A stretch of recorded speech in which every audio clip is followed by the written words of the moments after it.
கண்களை மூடி நாம் ஆண்டவரை நோக்கி பார்க்கலாம். ஹல்லேலூயா. Thank you Lord. ஆண்டவரே, இந்த காலை வேளைக்காக நன்றி செலுத்துகிறோம். உடைய பிரசன்னம் எங்கள் நடுவில் இருக்கிறதுக்காய் நன்றி. இல்லாதவைகளை இருக்கிறவைகளாய் அழைக்கிறவர், இந்த ஓய்வு நாள் காலையிலே எங்கள் நடுவிலே நீர் பெரிய காரியங்களை செய்கிறதற்காய் நன்றி செலுத்துகிறோம். துவக்கம் முதல் முடிவு வரை உம்முடைய பரிசுத்த ஆவியானவர் எங்கள் நடுவிலே ஆளுகை செய்கிறதற்காய் நன்றி. உடைய பிரசன்னம், உடைய மகிமை எங்களை மூடட்டும். உடைய வார்த்தைகளை நாங்கள் கேட்க அனுக்கிரகம் பண்ணுங்க, ஆசீர்வதிங்க, வழி நடத்துங்க. இயேசுவின் நாமத்தில் ஜெபிக்கிறோம் பிதாவே, ஆமென். இப்பொழுது ஒரு பாடலை பாடுவோம். இந்த முழு இரவு ஜெப வீரர் பாடல் புஸ்தகத்தில் 30வது பாடல், தேன் இனிமையிலும் இயேசுவின் நாமம் திவ்ய மதுரமாமே. 30வது பாடலை பாடுவோம்.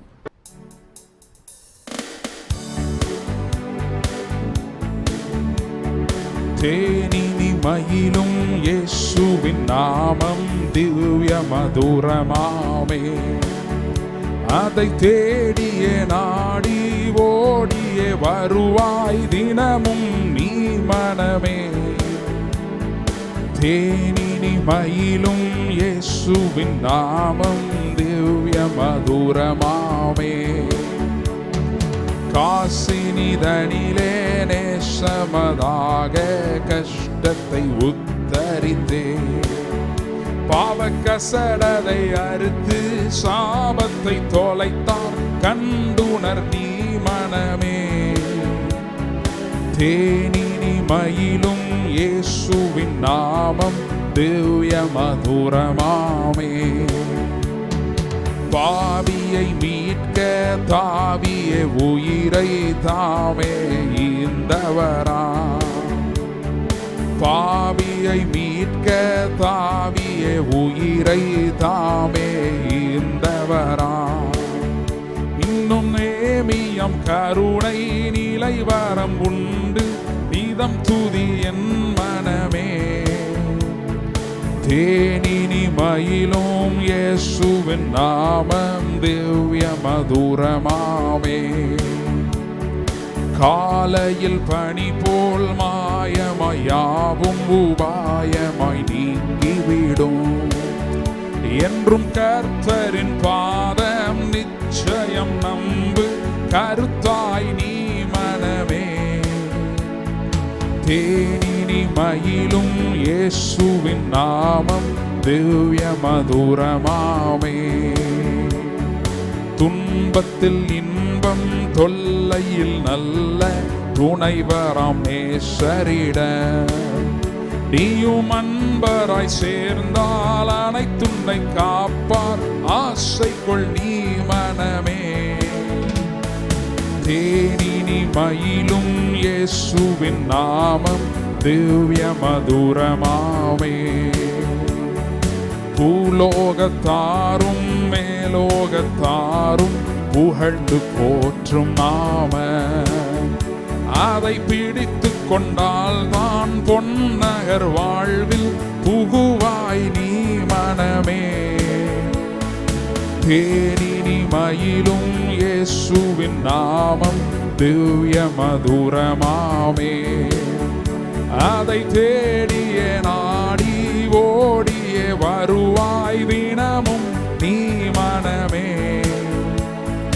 தேனினிமையிலும் இயேசுவின் நாமம் திவ்ய மதுரமாமே. பாவியை மீட்க தாவிய உயிரை தாமே ஈந்தவரா. பாவியை மீட்க தாவிய உயிரை தாமே ஈந்தவரா. பின்னும் நேமியம் கருணை நிலை வரம் உண்டு, நீதம் துதி என் மனமே. தேனினிமையிலும் இயேசுவின் நாமம் திவ்ய மதுரமாமே. தேனினிமையிலும் இயேசுவின் நாமம் திவ்ய மதுரமாமே. அதை தேடிய நாடி ஓடிய வருவாய் தினமும் நீ மனமே. தேனினிமையிலும் இயேசுவின் நாமம் திவ்ய மதுரமாமே. ஹல்லேலூயா. இன்னொரு பாடலை பாட போகிறோம். இப்பொழுது பாடின பாடல் பாருங்க. தேனின் இனிமையிலும் இயேசுவின் நாமம் அது திவ்ய மதுரம். ஹல்லேலூயா. இனிமையான நாமம் இயேசுவின் நாமம் என்று இந்த பாடல் சொல்லுகிறது. இன்னொரு பாடலை பாடி நாம் ஆண்டவரை ஆராதிக்கலாம். 173வது பாடல். வாதை உந்தன் கூடாரத்தை அணுகாது மகனே, பொல்லாப்பு நேரிடாது நேரிடாது மகளே. 173வது பாடல். முதல் 4 சரணங்களை பாடி ஆண்டவரை ஆராதிக்கலாம்.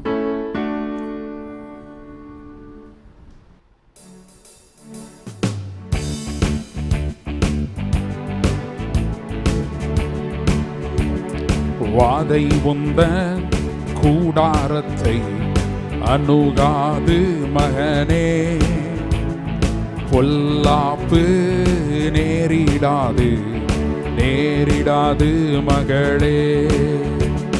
வாதை உந்தன் கூடாரத்தை அணுகாது மகனே, பொல்லாப்பு நேரிடாது நேரிடாது மகளே. உன்னதமான கர்த்தரையே உறைவிடமாக்கிக் கொண்டாய், உன்னதமான கர்த்தரையே உறைவிடமாக்கிக் கொண்டாய். அடைக்கலமாண்டவனே ஆதாரமாக்கிக் கொண்டாய், அடைக்கலமாண்டவனே ஆதாரமாக்கிக் கொண்டாய். வாதை உந்தன் கூடாரத்தை அணுகாது மகனே, பொல்லாப்பு நேரிடாது நேரிடாது மகளே.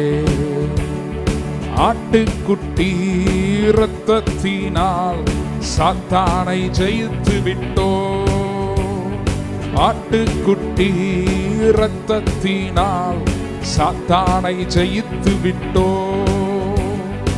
ஆவி உண்டு வசனம் உண்டு அன்றாடம் வெற்றி உண்டு, நமக்கு ஆவி உண்டு வசனம் உண்டு அன்றாடம் வெற்றி உண்டு. வாதை உந்தன் கூடாரத்தை அணுகாது மகனே, பொல்லாப்பு நேரிடாது நேரிடாது மகளே. கர்த்தருக்குள் நம் பாடுகள் ஒரு நாளும் வீணாகாது, கர்த்தருக்குள் நம் பாடுகள் ஒரு நாளும் வீணாகாது. அசையாமல் உறுதியுடன் அதிகமாய் செயல்படுவோம், அசையாமல் உறுதியுடன் அதிகமாய் செயல்படுவோம். வாதை உந்தன் கூடாரத்தை அணுகாது மகனே, பொல்லாப்பு நேரிடாது நேரிடாது மகளே. அழைத்தவர் உண்மையுள்ளவர், அழைத்தவரோ உண்மையுள்ளவர் பரிசுத்தமாக்கிடுவார், அழைத்தவரோ உண்மையுள்ளவர் பரிசுத்தமாக்கிடுவார். ஆவி ஆத்மா சரீரம் எல்லாம் குற்றமின்றி காத்திடுவார், ஆவி ஆத்மா சரீரம் எல்லாம் குற்றமின்றி காத்திடுவார். வாதை உந்தன் கூடாரத்தை அணுகாது மகனே, பொல்லாப்பு நேரிடாது நேரிடாது மகளே. நான் அப்படியே எழுப்பி நின்று இதே பாடல்ல 7வது சரணம். முடிந்தவர்கள் நம்ம எழும்பி நிற்கலாம். 7வது சரணத்தை பாடி ஆண்டவரை ஆராதிப்போம். ஆற்றல் அல்ல, சக்தி அல்ல, ஆவியினால் ஆகும். சோர்ந்திடாமல் நன்மை செய்வோம், துணையாளர் முன் செல்கிறார். ஆற்றல் அல்ல, சக்தி அல்ல, ஆவியினால் ஆகும். ஆற்றல் அல்ல, சக்தி அல்ல, ஆவியினால் ஆகும். சோர்ந்திடாமல் நன்மை செய்வோம், துணையாளர் முன் செல்கிறார். சோர்ந்திடாமல் நன்மை செய்வோம், துணையாளர் முன் செல்கிறார். வாதை உந்த கூடாரத்தை அணுகாது மகனே, பொல்லாப்பு நேரிடாது நேரிடாது மகளே. வாதை உந்த கூடாரத்தை அணுகாது மகனே, பொல்லாப்பு நேரிடாது நேரிடாது மகளே. ஹல்லேலூயா, ஹல்லேலூயா. உன்னதமான கர்த்தரை உறைவிடமாக்கிக் கொண்டாய். Thank you, Jesus. Thank you, Lord. Thank you, Lord. Hallelujah, hallelujah. உடைய பிரசன்னத்தை அப்படியே வரவேற்கலாம். பரிசுத்த ஆவியானவர் எங்கேயோ அங்கே விடுதலை உண்டு என்று வேதம் சொல்லுகிறது. Thank you, Jesus. Thank you, Jesus. Hallelujah. Thank you, Lord. Thank you, Jesus.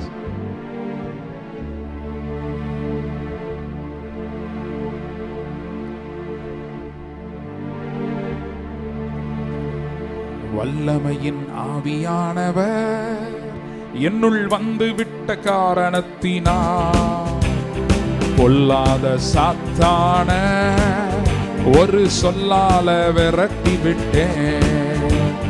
வல்லமையின் ஆவியானவர் என்னுள் வந்து விட்ட காரணத்தினால் பொல்லாத சாத்தான ஒரு சொல்லால விரட்டி விட்டேன். பவராவி எனக்குள்ளே அந்த பய ஆவி அணுகுவதில்லை. பவராவி எனக்குள்ளே அந்த பய ஆவி அணுகுவதில்லை.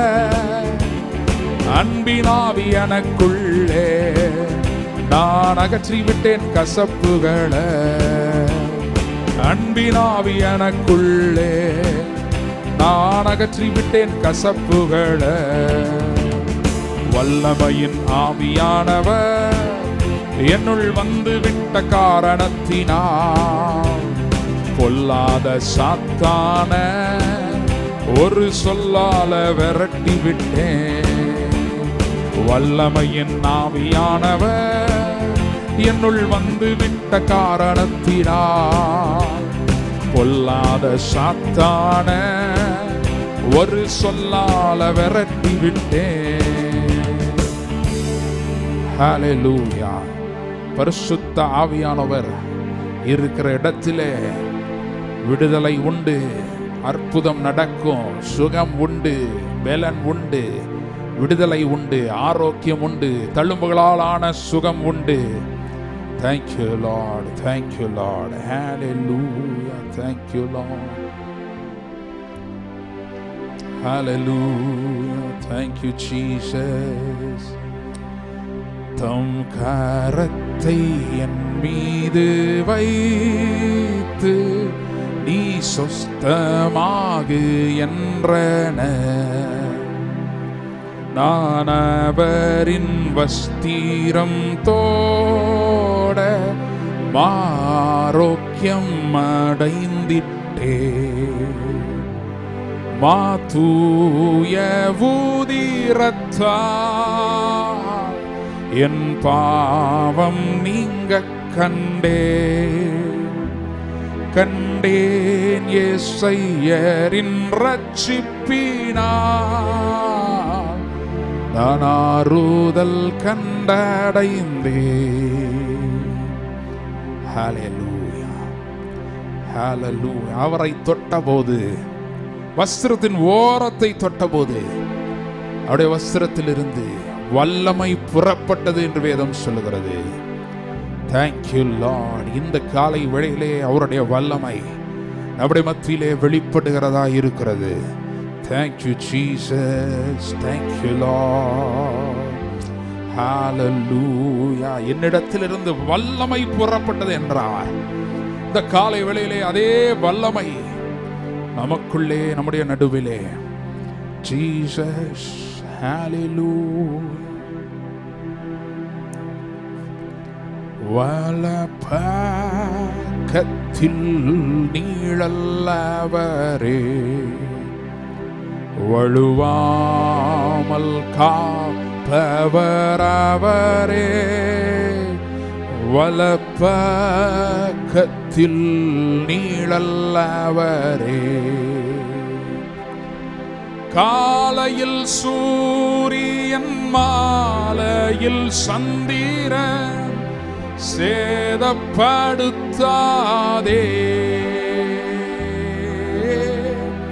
காலையில் சூரியன் மாலையில் சந்திரன் சேதப்படுத்தாதே.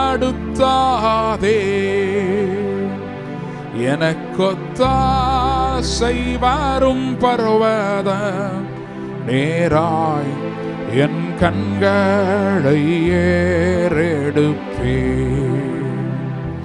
எனக்கொத்தாசை வரும் பர்வதம் நேராய் என் கண்களை ஏறெடுப்பே.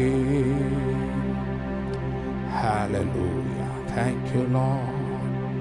சகலத்தையும் செய்ய வல்ல அவருடைய பிரசன்னம், ஒருவராய் பெரிய அதிசயங்களை செய்கிற அவருடைய கரம். Thank you Lord. ஓங்கிய புயம் பலத்த கரம் இந்த காலை வேளையிலே நம்முடைய சார்பிலே நமக்காய் நிற்கிறது. Thank you Lord. Hallelujah.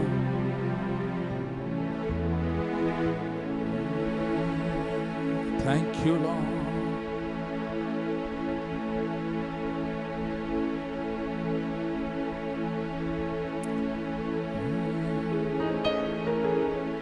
நன்றி ராஜா.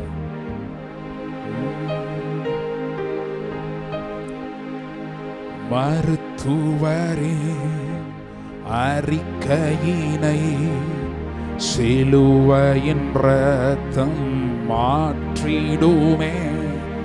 மருத்துவரே, அறிக்கையினை சிலுவையின் இரத்தம் மாற்றிடுமே. நீடித்த நாட்களினால் எங்களை திருத்தி செய்பவரே. நீடித்த நாட்களினால் எங்களை திருப்தி செய்பவரே. யாவே யாவே யாவே யாவே யாவே யாவே யாவே ரொஃபேகா, யாவே ரொஃபேகா. ஹல்லேலூயா. பறந்து காக்கும் பட்சியை போல எங்களை காக்கும் கர்த்தாவே. பறந்து காக்கும் பட்சியை போல எங்களை காக்கும் கர்த்தாவே. பட்சிக்க என்னும் சத்துரு முன்பே ஆதரவாக இருப்பவரே. பறந்து காக்கும் பட்சியை போல எங்களை காக்கும் கர்த்தாவே.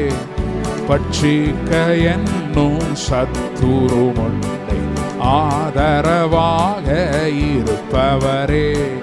வாதை என்னை அணுகாமல் கூடாரமாக இருப்பவரே.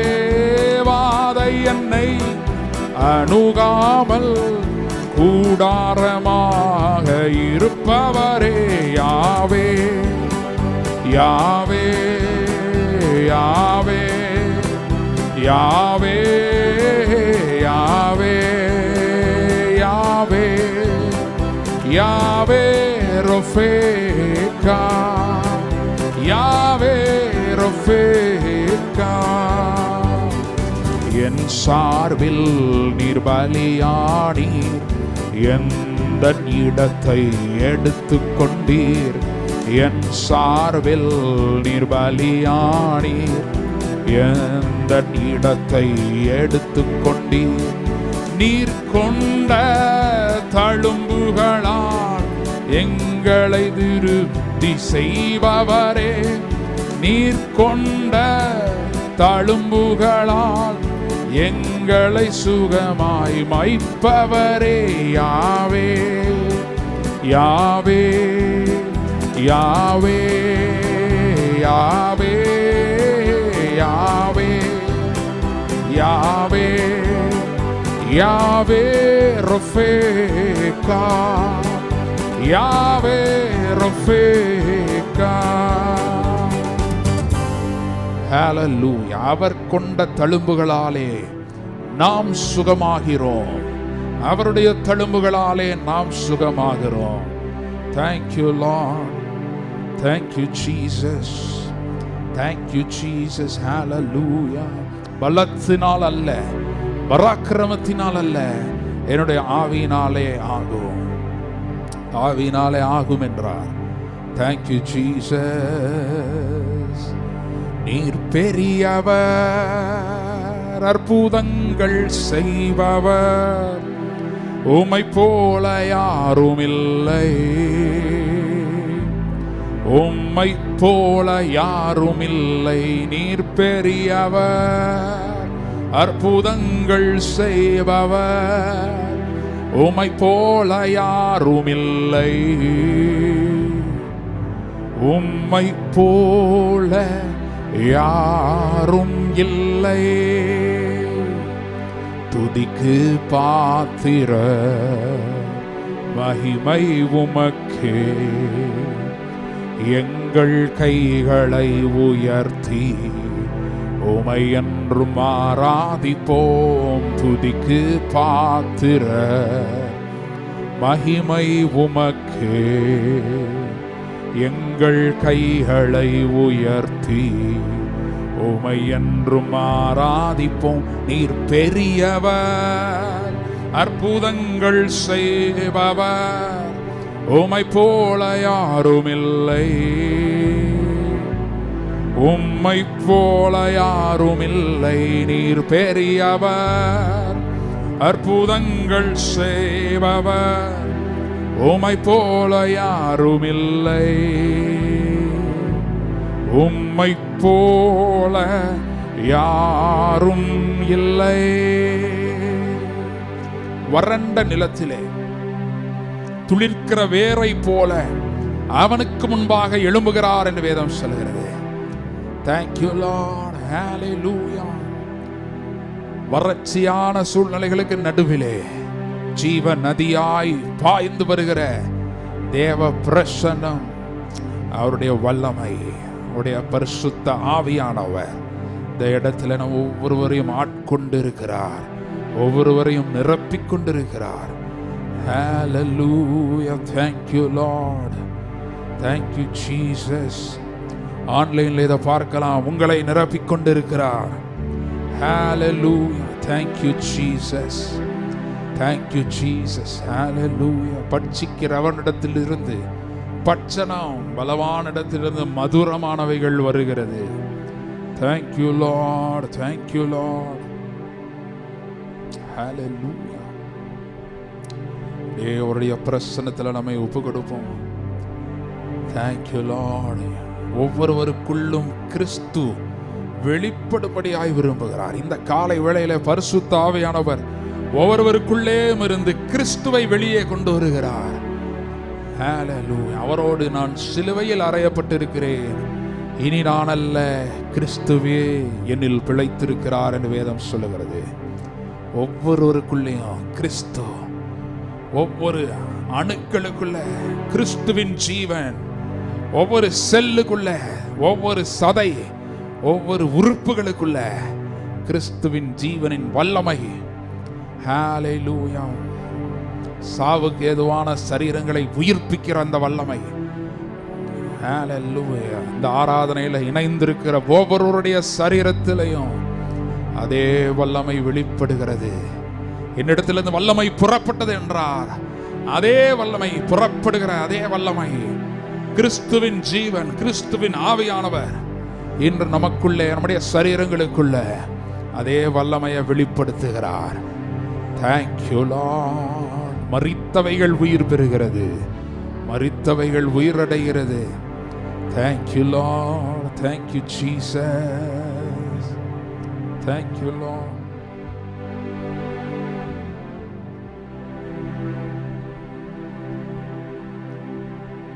பரிசுத்தாவியானவருடைய வரவேற்போமா.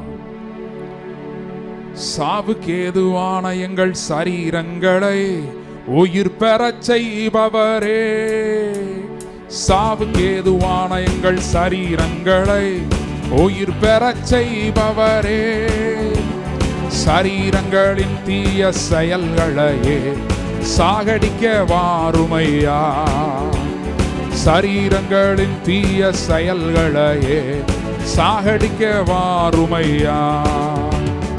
ஆட்கொண்டு எங்களை அனலாக்கும், ஆட்கொண்டு எங்களை அனலாக்கும், அன்பினால் இன்று அலங்கரியும், அன்பினால் இன்று அலங்கரியும்.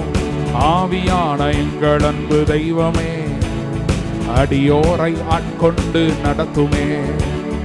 ஆவியான எங்கள் அன்பு தெய்வமே, அடியோரை ஆட்கொண்டு நடத்துமே. பலனில்லாத நேரங்களில் உதவிடும் துணையாளரே, பலனில்லா நேரங்களில் உதவிடும் துணையாளரே, சொல்லொன்னா பெருமூச்சோடு செபித்திட வாருமையா, சொல்லொன்னா பெருமூச்சோடு செபித்திட வாருமையா. ஆட்கொண்டு எங்களை அனலாக்கும், ஆட்கொண்டு எங்களை அனலாக்கும், அன்பினால் இன்று அலங்கரியும், அன்பினால் இன்று அலங்கரியும். ஆவியான எங்கள் அன்பு தெய்வமே, அடியோரை ஆட்கொண்டு நடத்துமே. ஆவியான எங்கள் அன்பு தெய்வமே, அடியோரை ஆட்கொண்டு நடத்துமே. ஹல்லேலூயா. முற்றிலுமாய் அவர் ஆளுகை செய்யும்படியாய் அவருடைய கரத்தில் நம்மை ஒப்பு கொடுப்போம். Thank you Jesus. Thank you lord. Thank you lord. Thank you Lord. கர்த்தர் மேல் உன் பாரத்தை வைத்துவிடு, அவர் உன்னை ஆதரிப்பார் என்று வேதம் சொல்கிறது. நீதிமானை ஒருபோதும் தள்ளாட விடுவதில்லை. Thank you lord. Thank you lord. ஹல்லேலூயா.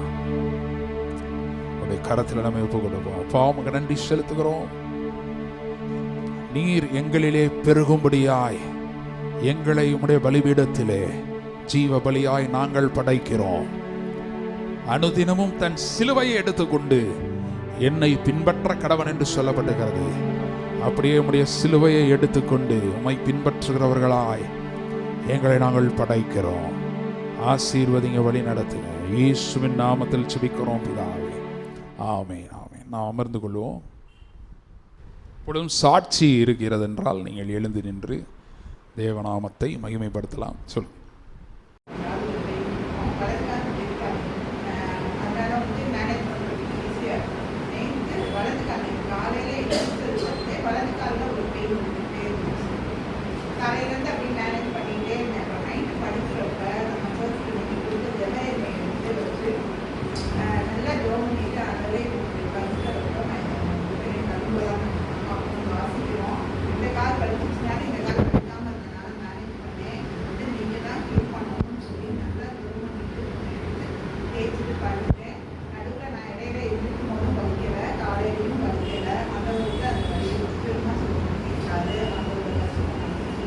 ஹல்லேலூயா.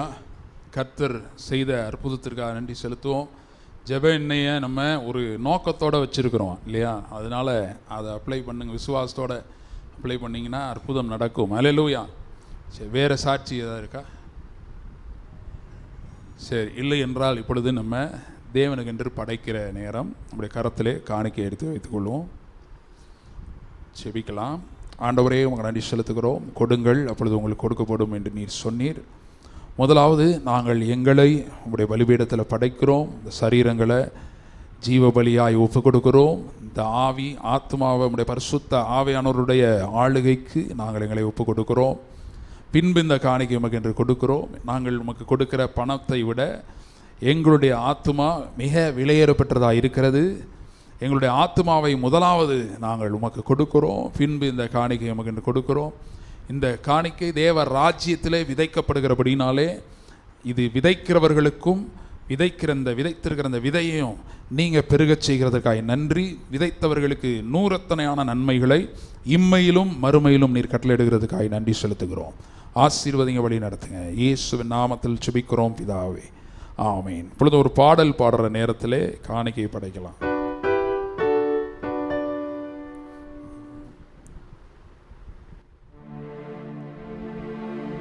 உன்னதர் மறைவில் வல்லவர் நிழலில் என்றும் தங்குவே. உன்னதர் மறைவில் வல்லவர் நிழலில் என்றும் தங்குவே. தேவனை நோக்கி அடைக்கலம் பாறை என்றே சொல்லுவே. தேவனை நோக்கி அடைக்கலம் பாறை என்றே சொல்லுவே. அல்லேலூயா ஆனந்தமே, அல்லேலூயா ஆனந்தமே, அல்லேலூயா ஆனந்தமே, அல்லேலூயா ஆனந்தமே. துதிப்பேன் துதிப்பேன் துதித்துக் கொண்டே இருப்பேன். துதிப்பேன் துதிப்பேன் துதித்துக் கொண்டே இருப்பேன். தமது சிறகால் என்னை மூடி காத்து நடத்துவார். தமது சிறகால் என்னை மூடி காத்து நடத்துவார். அவரது வசனம் ஆவியின் பட்டயம் எனது கேடகம். அவரது வசனம் ஆவியின் பட்டயம் எனது கேடகம். அல்லேலூயா ஆனந்தமே, அல்லேலூயா ஆனந்தமே, அல்லேலூயா ஆனந்தமே, அல்லேலூயா ஆனந்தமே.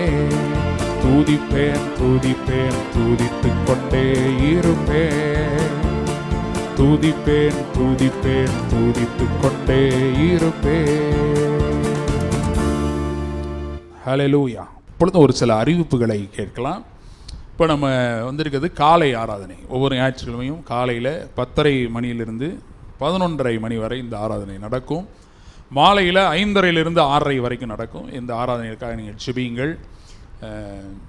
அதே போல் வெள்ளிக்கிழமை காலை 10 to 11:30 உபவாசம் இருக்கிறது. வெள்ளிக்கிழமை மாலையில் 6:30 7:30 மணி வரை இருக்கிறது.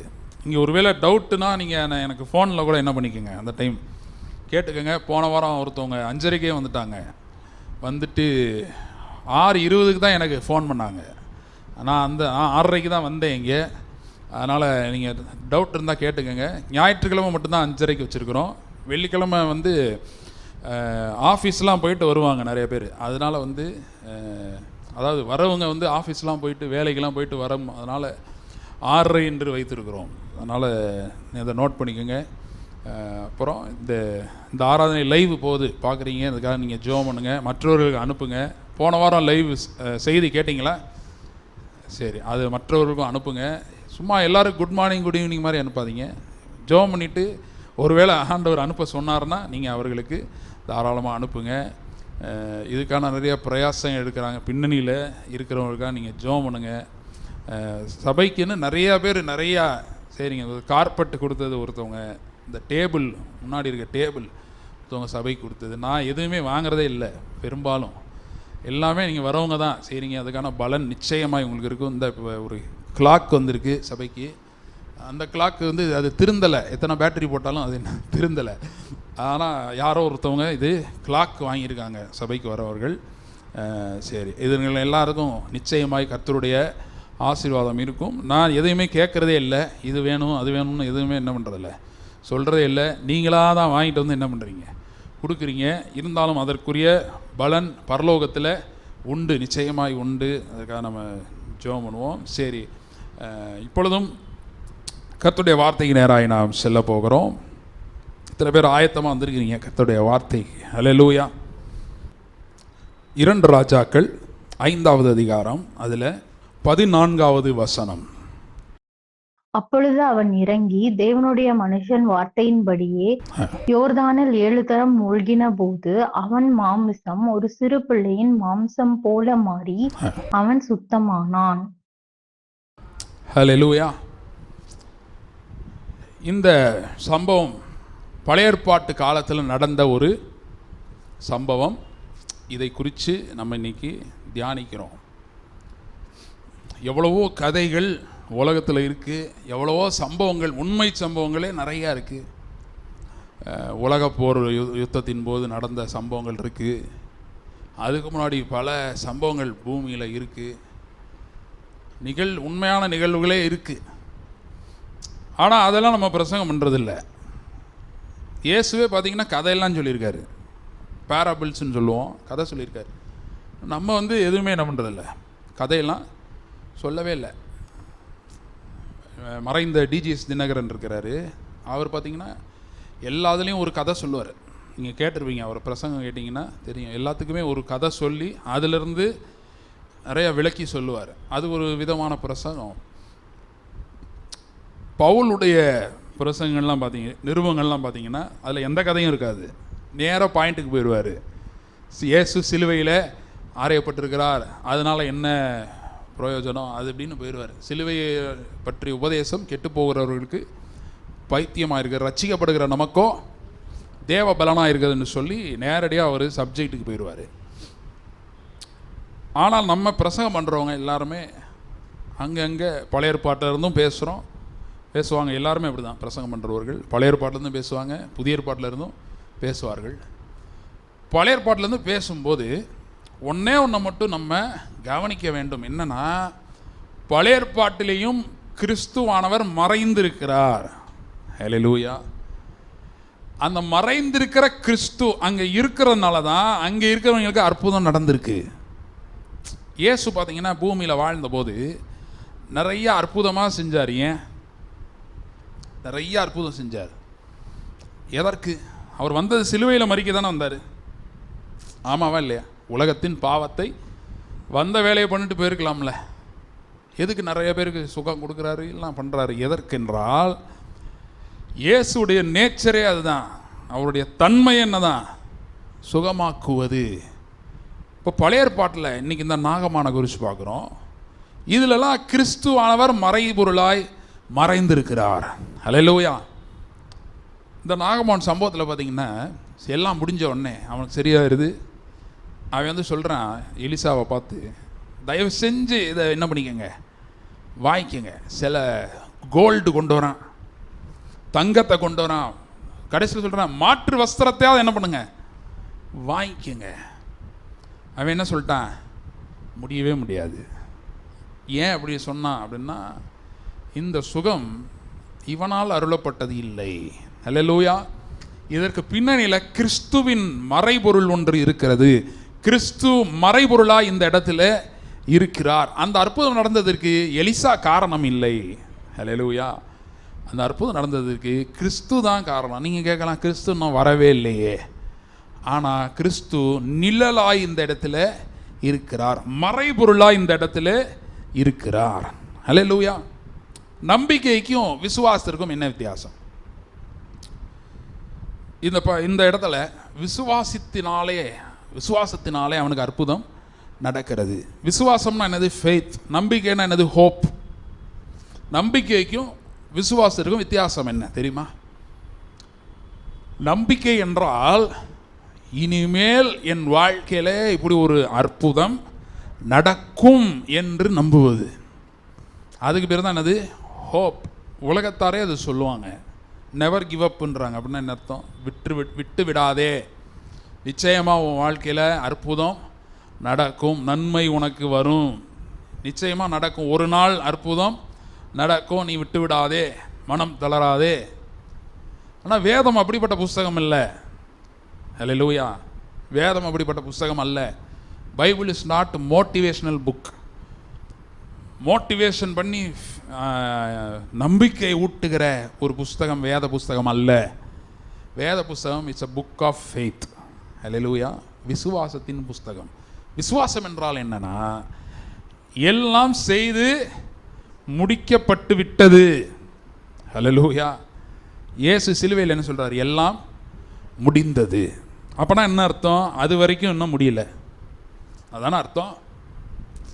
சிலுவையில் தான் எல்லாம் முடிந்ததுன்றாரு. அப்படின்னா இன்னும் எல்லாம் செஞ்சு முடிக்கலை. எப்போ முடிக்கலை? இயேசு சிலுவையில் அதை சொல்கிற வரைக்கும் இன்னும் எதுவும் செஞ்சு முடிக்கலை. இப்போ நம்ம 2 ராஜாக்கள் 5 பார்க்குறோம். அப்போ 2 ராஜாக்கள் 5 செஞ்சு முடிச்சிட்டாரா? முடிக்கலை, செய்து முடிக்கலை. அப்போ இவங்களுக்கு என்ன? நம்பிக்கையின் அடிப்படையில் அற்புதம் நடந்ததா, விசுவாசத்தின் அடிப்படையில் அற்புதம் நடந்ததா என்று பார்த்தால், இங்கேயும் விசுவாசத்தின் அடிப்படையில் தான் அற்புதம் நடந்திருக்கிறது. ஹல்லேலூயா. விசுவாச வீரர்களின் பட்டியல் என்று ஒன்று இருக்கிறது. அதை எடுத்து பார்த்தீங்கன்னா அதில் தெரியும். விசுவாசத்தினாலே ஆபிரகாம், விசுவாசத்தினாலே மோசே, விசுவாசத்தினாலே ஏனோக்கு, அப்படியே வரும். அப்படின்னா என்ன அர்த்தம்னா, பழைய ஏற்பாட்டிலையும் விசுவாசத்தின் மூலமாகத்தான் அற்புதங்களை பெற்றிருக்கிறார்கள். விசுவாசம் இல்லாமல் பழைய ஏற்பாட்டிலையும் அற்புதம் நடக்கவே இல்லை. ஹல்லேலூயா. இயேசு இல்லாமல் விசுவாசம் வருமா? பைபிள்லேருந்தே நான் சொல்கிறேன். விசுவாசத்தை துவக்குகிறவரும் முடிக்கிறவருமாகிய, பைபிளில் இருக்கா? பழைய ஏற்பாட்டில் இயேசு இருந்திருக்காரு? இயேசு பிறந்தாரா? இயேசு இப்போ வந்து எத்தனை வருஷம் ஆகுது? 2000 வருஷம் ஆகுது. இந்த சம்பவம் நடந்து ஒரு 4000 வருஷம் இருக்கும். 4000 5000 வருஷம் கூட இருக்கலாம். 4000 வருஷம் இருக்கும். அப்போ இயேசு இருந்தாரா? பார்க்கறதுக்கு இல்லை, ஆனால் மறைபொருளாய் இயேசு இந்த இடத்துல இருக்கிறார். ஹல்லேலூயா. ஞானஸ்நானம் எடுத்தவங்களாம் இருக்கீங்களா? அப்படி ஹல்லேலூயா சொல்லுவோமா? ஹல்லேலூயா. ஞானஸ்நானத்தில் என்ன நடக்குது? இந்த மாதிரி தான் நாகமான் முங்கி எழுந்திச்ச மாதிரி 7 தடவை முக்கலை, ஒரு தடவை முக்கி ஒரு தடவை எழுப்புறாங்க. எழும்பும்போது அவனுடைய மாம்சம் எப்படி மாறிடுச்சான்? சிறு பிள்ளையின் மாம்சத்தை போல் அவனுடைய மாம்சம் மாறினது. ஹல்லேலூயா. அப்போ நம்மளும் ஞானஸ்நானம் எடுக்கும் போது என்ன சொல்கிறோன்னா, எனக்குள் ஒரு மாற்றம் நிகழ்ந்திருக்கிறது. ஹல்லேலூயா. என்னிலே ஒரு மாற்றம் நிகழ்ந்திருக்கிறது. இப்போ அதற்கு ஒப்பனையாகத்தான் இந்த யோர்தானில் மூழ்கி எழும்புகிற இந்த கட்டளை அவனுக்கு கொடுக்கப்பட்டது. ஹல்லேலூயா. அப்போ பழைய ஏற்பாட்டிலேயும் விசுவாசத்தினால தான் அற்புதம் நடந்திருக்கிறது, புதிய ஏற்பாட்டிலையும் விசுவாசத்தினால தான் அற்புதம் நடக்குது. இதுலேருந்து என்ன தெரியுதுன்னா, எங்கெல்லாம் கிறிஸ்து பிரசங்கிக்கப்படுகிறாரோ அங்கெல்லாம் நம்பிக்கை இல்லை, விசுவாசம் வருகிறது. விசுவாசம் உடனடியான அற்புதத்தை கொண்டு வருகிறது. ஹல்லேலூயா. பாருங்கள், இப்போ ஒருத்தன் ஸ்போர்ட்ஸ் விளாட்றான், திடீர்னு ஏதோ ஒரு இன்ஜுரி ஆயிடுச்சு. கிரிக்கெட்லாம் விளாட்றவங்க பார்த்தீங்கன்னா திடீர்னு இன்ஜுரி இல்லைன்னு வரமாட்டாருன்றவாங்க. அப்போ ரெக்கவரி ஸ்டேஜுக்கு போகிறாங்க, மருந்தெல்லாம் எடுத்து ரெக்கவரி எடுத்தோடனே அவரை போய் திருப்பி பேட்டை பிடிச்சி அடுத்த நாளே என்ன பண்ண முடியாது, அடிக்க முடியாது. கொஞ்சம் கொஞ்சமாக ரெக்கவர் ஆகி ஃபிசியோதெரப்பி பண்ணுவாங்க. பண்ணி ஒரு ப்ராசஸ் இருக்குது. இதுதான் நம்பிக்கையில் இருக்கிறது. நம்பிக்கையில் ப்ராசஸ் இருக்குது. விசுவாசம் ஃபெய்த்தில் ப்ராசஸ் கிடையாது, இன்ஸ்டன்ட் மிராக்கிள்ஸ் நடக்கிறது. ஹல்லேலூயா. இந்த காலத்தில் அப்படிலாம் நடக்குமா? நடக்கும். விசுவாசித்தால் தேவனுடைய மகிமையை காண்பாய். அது 4000 வருஷம் முன்னாடியாக இருக்கலாம். ஏதோ ஒரு வெளிப்பாடு கிடச்சி ஆபிரகாமுக்கு பிள்ளை எப்படி பிறகுது, உன் வித்துக்குள் பூமியில் உள்ள வம்சம் எல்லாம் ஆசீர்வதிக்கப்படும். கிறிஸ்து பற்றிய வெளிப்பாடு ஆபிரகாமுக்கு கிடைத்ததுனால தான் ஆபிரகாம் வாழ்க்கையில் அற்புதம் நடந்தது. இன்னொரு வகையில் சொல்லப்போனால் கிறிஸ்து இல்லாமல் வேதத்தில் சொல்லப்பட்டிருக்கிற எந்த அற்புதமும் நடைபெறவே இல்லை. ஏன்னா கிறிஸ்து இல்லாமல் விசுவாசம் வருவதே இல்லை. விசுவாசம்தான் அற்புதத்தை பெறுவதற்கான ஒரே வழி. அல்லேலூயா. அப்போ விசுவாசத்தை இவர் துவக்குகிறார், விசுவாசத்தை இவர் முடிக்கிறார். அதுதான் நம்முடைய ஆண்டவராகிய இயேசு கிறிஸ்து. இயேசு கிறிஸ்து சொன்னார், ஆபிரகாமின் நாளைக்கான வாஞ்சையாக இருந்தான், கண்டு களி கூர்ந்தான். எப்போ கண்டானோ தெரியாது. ஒருவேளை இயேசு பூமியில் வாழ்ந்த மோசே ஏலியாலாம் வந்த மாதிரி அவன் வந்திருக்கலாம், தெரியாது. ஆனால் எப்போ இருந்து காண வாஞ்சியாக இருக்கிறான்? அவன் வாழ்ந்தப்பயே தெரியாத உன்னை குறித்து வாஞ்சியாக இருப்பீங்களா? இருக்க முடியுமா? அப்போ ஆபிரகாம் வாழ்ந்த காலத்திலேயே இயேசுவை குறித்த வெளிப்பாடு, இப்படி ஒருவர் வரப்போகிறார் என்கிற வெளிப்பாடு அவனுக்கு இருந்தது. அது அவனுக்கு அற்புதங்களை அவன் வாழ்க்கையில் கொண்டு வந்தது. ஹல்லேலூயா. கிறிஸ்து பிரசங்கிக்கப்படுகிற இடத்துல விசுவாசம் இல்லாமல் இருப்பதே இல்லை. விசுவாசம் இருக்கிற இடத்துல அற்புதம் தானாய் நடைபெறுகிறது. ஹல்லேலூயா. இதுதான் நம்பிக்கைக்கும் விசுவாசம் உள்ள வித்தியாசம். நம்பிக்கை ஊட்டுகிற இடம் திருச்சபை அல்ல, விசுவாசத்தை கொடுக்கிற இடம்தான் திருச்சபை. ஏன்னா இங்கே வேத வாக்கியங்கள் எடுத்துரைக்கப்படுகிறது. ஹல்லேலூயா. எம்மாவூர் சீடர்கள் சொன்னாங்க, வேத வாக்கியங்களை அவர் நமக்கு விளங்க காட்டின போது நம்முடைய இருதயம் கொழுந்து விட்டு எரியவில்லையா? ஹல்லேலூயா. இப்படி ஒரு முன்னுரை பேசிட்டு இருக்கேன் இப்போ. ஹல்லேலூயா. இன்ட்ரடக்ஷன். நம்முடைய இருதயம் கொழுந்து விட்டு எரியவில்லையா? இருதயம்னா என்ன? ஹார்ட்டா? இருதயம் எரிஞ்சிருச்சுன்னா என்னது? ஹார்ட்டா? இருதயம்னா அந்த இருதயம்னா என்ன? மைண்டு. ஹல்லேலூயா. அந்த இருதயத்துக்கு பேர் என்ன? மைண்ட். பக்கத்தில் சொல்லுங்க, அற்புதம் ஆண்டவர்கிட்ட இல்லை, உங்கள் மைண்டில் இருக்கு. ஹல்லேலூயா. நீ விசுவாசித்தால், ஹல்லேலூயா, நீ விசுவாசித்தால் தேவனுடைய மகிமையை, அவ்வளோதான். இப்போ 2 ராஜாக்கள் 5 எடுத்தோமே, அது பாருங்க 14. அப்பொழுது அவன் இறங்கி. நாகாமானுடைய அற்புதம் எங்கே இருந்தது? இப்படிதான் ஒரு கேள்வி கேட்கணும். கொஞ்சம் பேசிக்காக பார்த்துட்டு அடுத்து இன்றைக்கி ரொம்ப ஆழமாக ஒன்று இருக்குது. அது உங்களுக்கு எப்படி சொல்ல டைம் இருக்குமா, புரியுமான்னு தெரியல, முடிஞ்ச வரைக்கும் போவோம். அல்லேலூயா. நாகமானுடைய அற்புதத்துக்கு பாருங்கள் 14 வசனத்தில், அப்பொழுது அவன் இறங்கி. அப்பொழுதை விட இன்னொரு வார்த்தை போட்டால் என்ன பண்ணலாம்? உடனே அவன் இறங்கி. என்ன போடலாம்? உடனே. ஆனால் அவன் உடனே இறங்கலை, அப்பொழுது இறங்கினான். அப்படின்றப்ப அந்த அப்பொழுதுக்கு முன்னாடி என்ன இருக்குன்றதை நம்ம பார்க்க வேண்டியதாக இருக்குது. இந்த நாகமான் கதை லைட்டாக அப்படியே ஒரு ஓட்டி விட்டுறேன். நாகமான் யார்? சீரியா அப்படின்ற இன்றைக்கும் ஒரு தேசம் இருக்கிறது. அந்த சீரியா தேசத்தினுடைய படைத்தளபதி இந்த நாகமான். இவன் போகிற இடத்துலலாம் வெற்றி, போகிற இடத்துலலாம் வெற்றி. அந்த காலத்தில் குஷ்டரோகத்துக்கு மருந்து கிடையாது. இவனுக்கு குஷ்டரோகம் வந்துருச்சு. குஷ்டரோகம் வந்தால் எந்த நாட்டிலையுமே சட்டம் கொடுமையானது தான். அது இஸ்ரேல் தேசம் இல்லை, சீரியா தேசமாக இருந்தாலும் அந்த தேசத்துலேயும் மக்களோட மக்களாக என்ன பண்ண முடியாது? நடமாட முடியாது. அப்போ இவன் வெளியே அந்த போர் கவசங்கள்லாம் போட்டிருக்கிறான். அந்த உடைகள், போருக்கான உடைகளாக இருக்குது. வெளியே ஒரு போர் வீரனாக இருக்கிறான். ஆனால் இவனுக்கு உள்ள ஒரு வியாதி பரவி கொண்டிருக்கிறது. அது என்ன வியாதி? குஷ்டரோகம். அதற்கு மருந்து இல்லை. அந்நேரம் அவனுக்கு ஒரு சின்ன பிள்ளை மூலமாக ஒரு செய்தி வருது. அந்த பிள்ளை எப்படி அங்கே வந்துச்சு? இவன் தான் போய் பிடிச்சிட்டு வந்திருக்கான். சிறை கைதிகளாக என்ன பண்ணிட்டு இருக்கான்? போய் பிடிச்சிட்டு வந்திருக்கிறான். அந்த சின்ன பிள்ளைக்கு அப்பா இருக்காரா, அம்மா இருக்காங்களா, அது கூட தெரியாது. அந்த சின்ன பிள்ளை இந்த நாகமான் வீட்டில் வேலை செய்யுது, வீட்டு வேலை செய்யுது. அந்த பிள்ளை பேர் பைபிளில் போட்டிருக்கா? போடல. ஏன்னா பக்கத்தில் சொல்லுங்க, பேர் முக்கியம் இல்லை, சொல்கிற செய்தி தான் முக்கியம். ஹல்லேலூயா. சொல்கிற செய்தி தான் முக்கியம். இன்றைக்கி நம்ம டாக்டர் ஒன்று சொன்னார்னா உடனே ஆமாங்கயான்னு செய்தியான்னு கேட்டு வந்துடுவோம். ஆனால் இயேசு பைபிள்லேருந்து ஒன்று சொல்கிறார் ஞாயிற்றுக்கிழமைனா நம்ம என்ன பண்ண மாட்டோம். ஏன்னா அது ஒவ்வொரு ஸ்பெஷலிஸ்ட்டுங்க. Heart specialist, kidney special. இயேசு என்ன ஸ்பெஷலிஸ்ட்டு? குருடனுக்கு பார்வை கொடுத்தாரு, செத்து போனவனே எழுப்பிட்டாரு. எந்த டாக்டரா, எந்த ஸ்பெஷலிஸ்ட்டாக அதில் இருக்காரா? யாருமே இல்லை இன்றைக்கி வரைக்கும். அல்லேலூயா. நான் என்ன சொல்கிறேன், விசுவாசம் நம்பிக்கைன்னு வந்துட்டால் முழுசாக நம்பணும். இல்லையா நம்பவே கூடாது. நம்பாமல் கடவுள்லாம் இல்லைங்க அப்படின்னு போயிடணும். ஆனால் அந்த கிறிஸ்தவர்கள் பெரும்பாலும் இன்னும் அந்த ரெண்டும் கட்டான நிலைமை, அங்கிட்டும் போகிறதில்ல இங்கிட்டும் போகிறதில்ல. வேதம் சொல்லுது, நீ விசுவாசித்தால் தேவனுடைய மகிமையை காண்பாய். அப்போ இதில் என்னதான் இருக்குன்றதை நம்ம தோண்டி பார்த்துடணும்.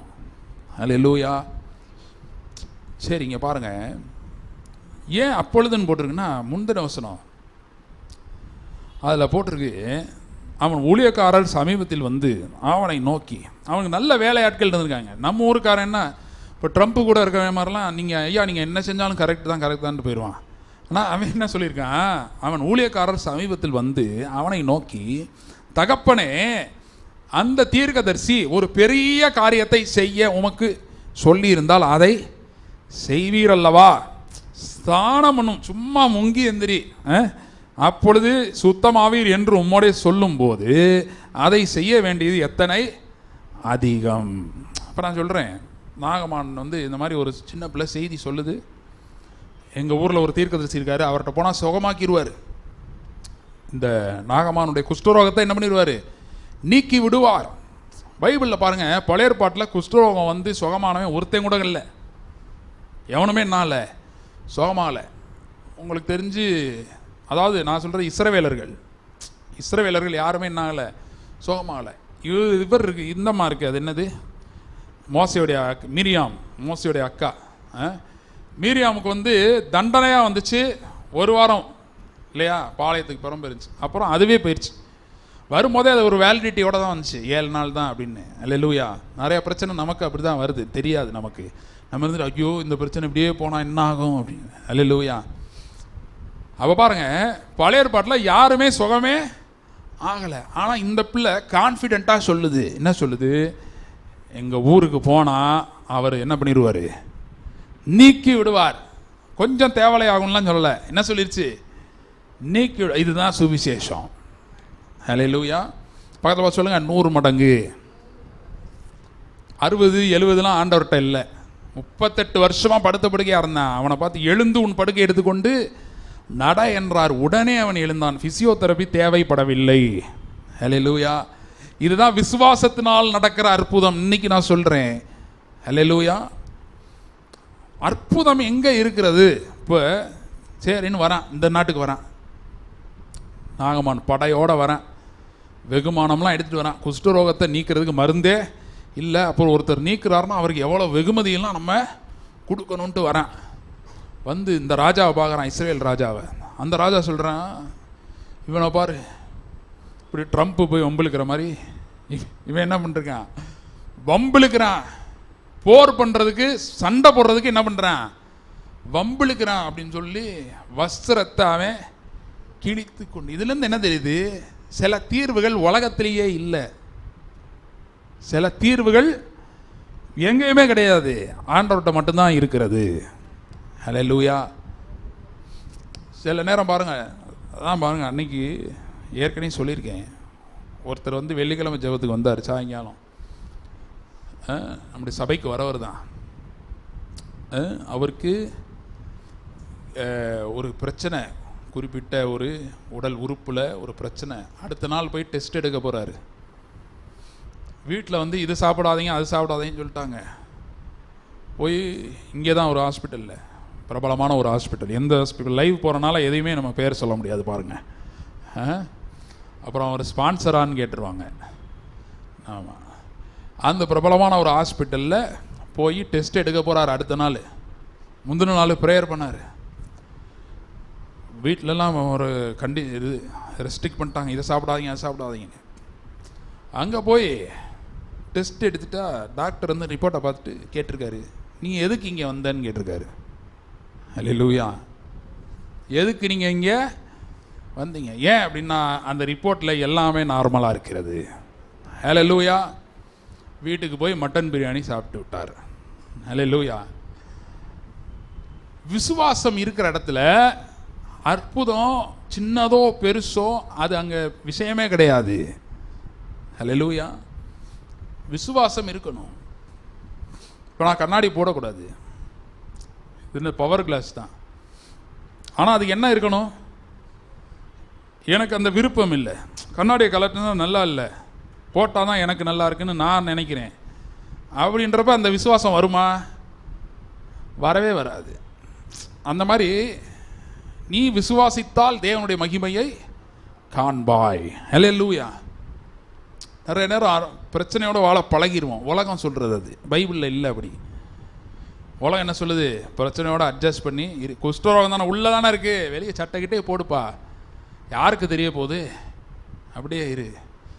ஆனால் இன்னைக்கு காலை வெளில கர்த்தர் சொல்கிறாரு, உள்ளே இருக்கிற பிரச்சனை, வெளியே இருக்கிற பிரச்சனை, மேலே இருக்கிறது கீழே இருக்கிறது எல்லாம் தீர்க்க போகிறார் இன்றைக்கு. ஹல்லேலூயா.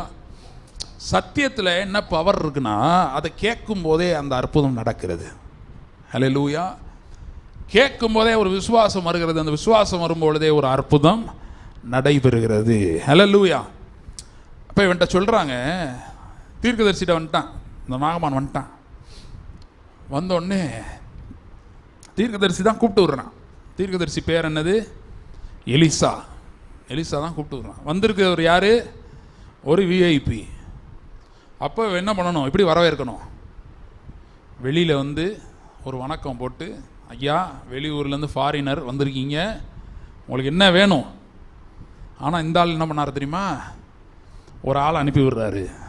அனுப்பிவிட்டு மெசேஜை சொல்கிறாரு. என்ன மெசேஜ்? யோர்தானில் போய் நீ எத்தனை தடவை முங்கணும்? 7 தடவை. 7 தடவை நீ யோர்தானில் முங்கிட்டேன்னா உன் மாம்சம் என்ன ஆயிரும்?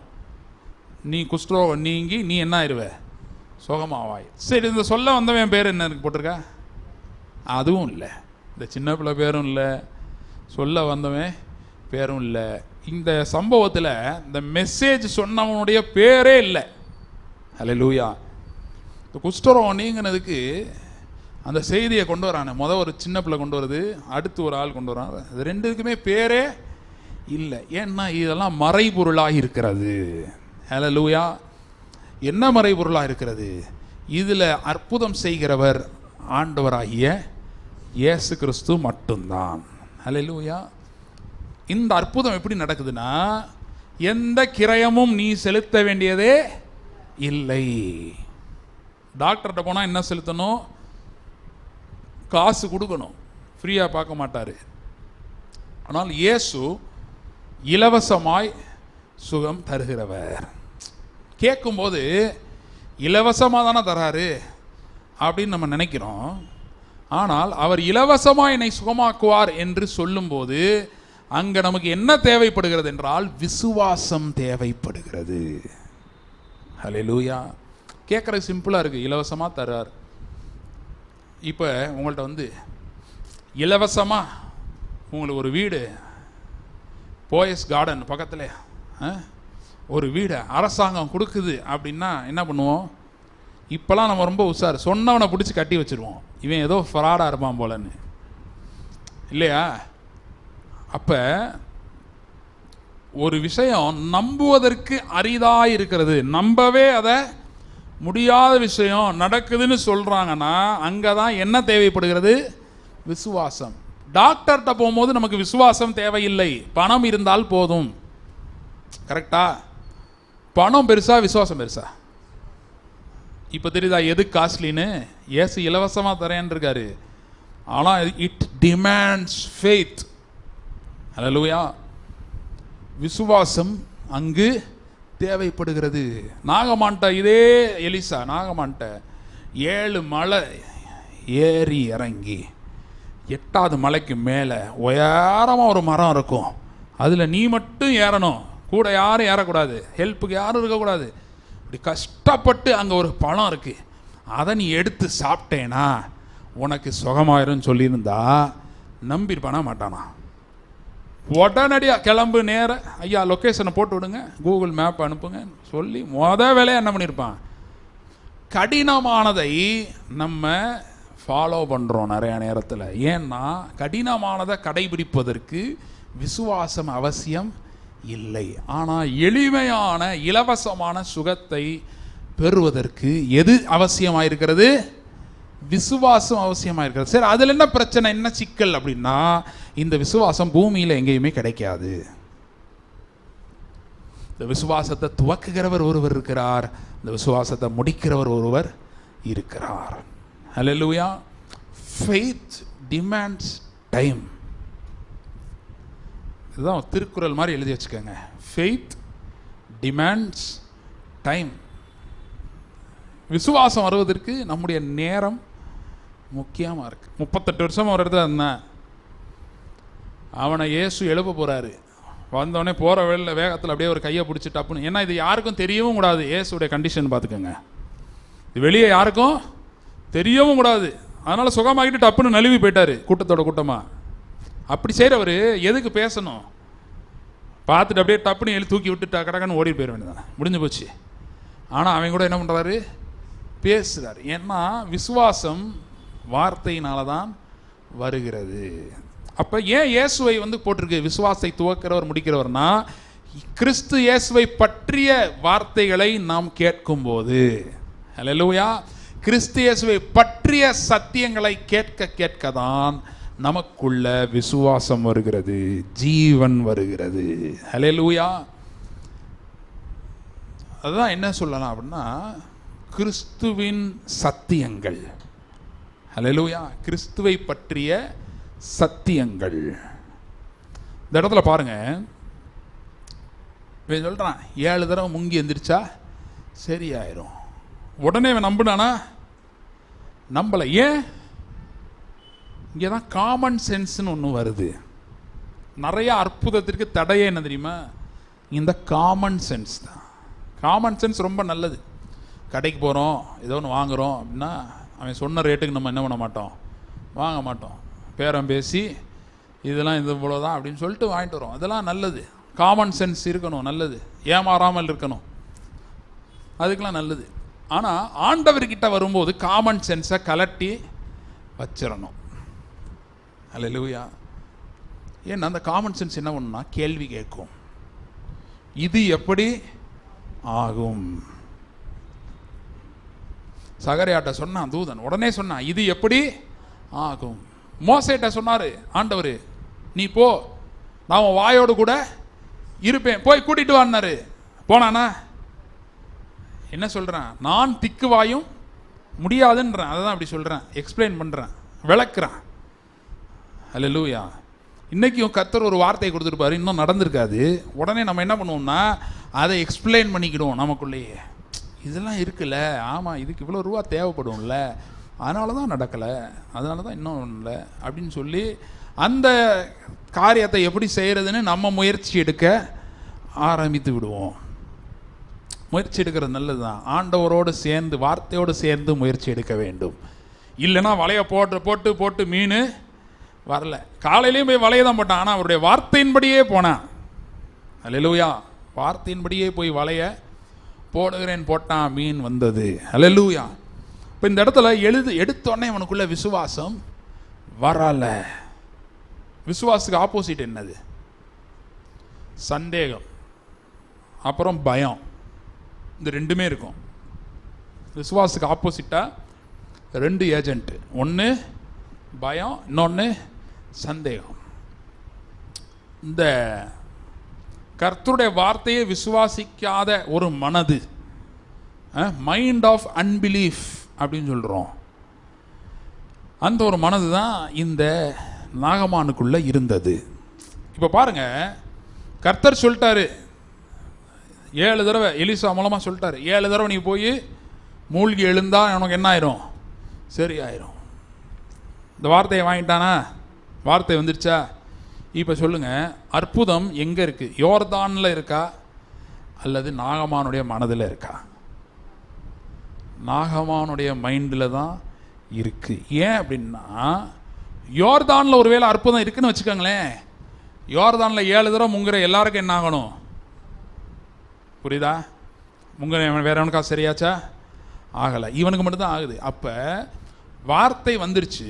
விசுவாசம் என்ன சொல்லுதுன்னா, இந்த காரியம் ஏற்கனவே நடந்து முடிந்து விட்டது. ஹல்லேலூயா. இதில் படித்து பார்த்துருக்கீங்களா?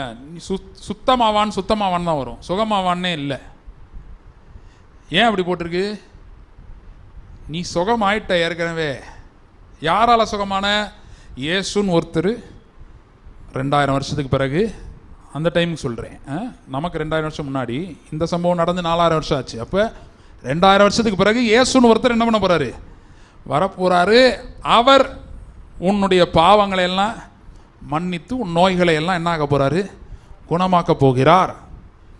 அவர் நிமித்தமாக அவர் வந்து இதை செய்ய போகிறாருன்றதை வச்சு அட்வான்ஸாக இந்த சுகத்தை கர்த்தர் உனக்கு தருகிறார். இதுதான் இங்கே நாகமானுக்கு நடந்த விஷயம். அல்லேலூயா.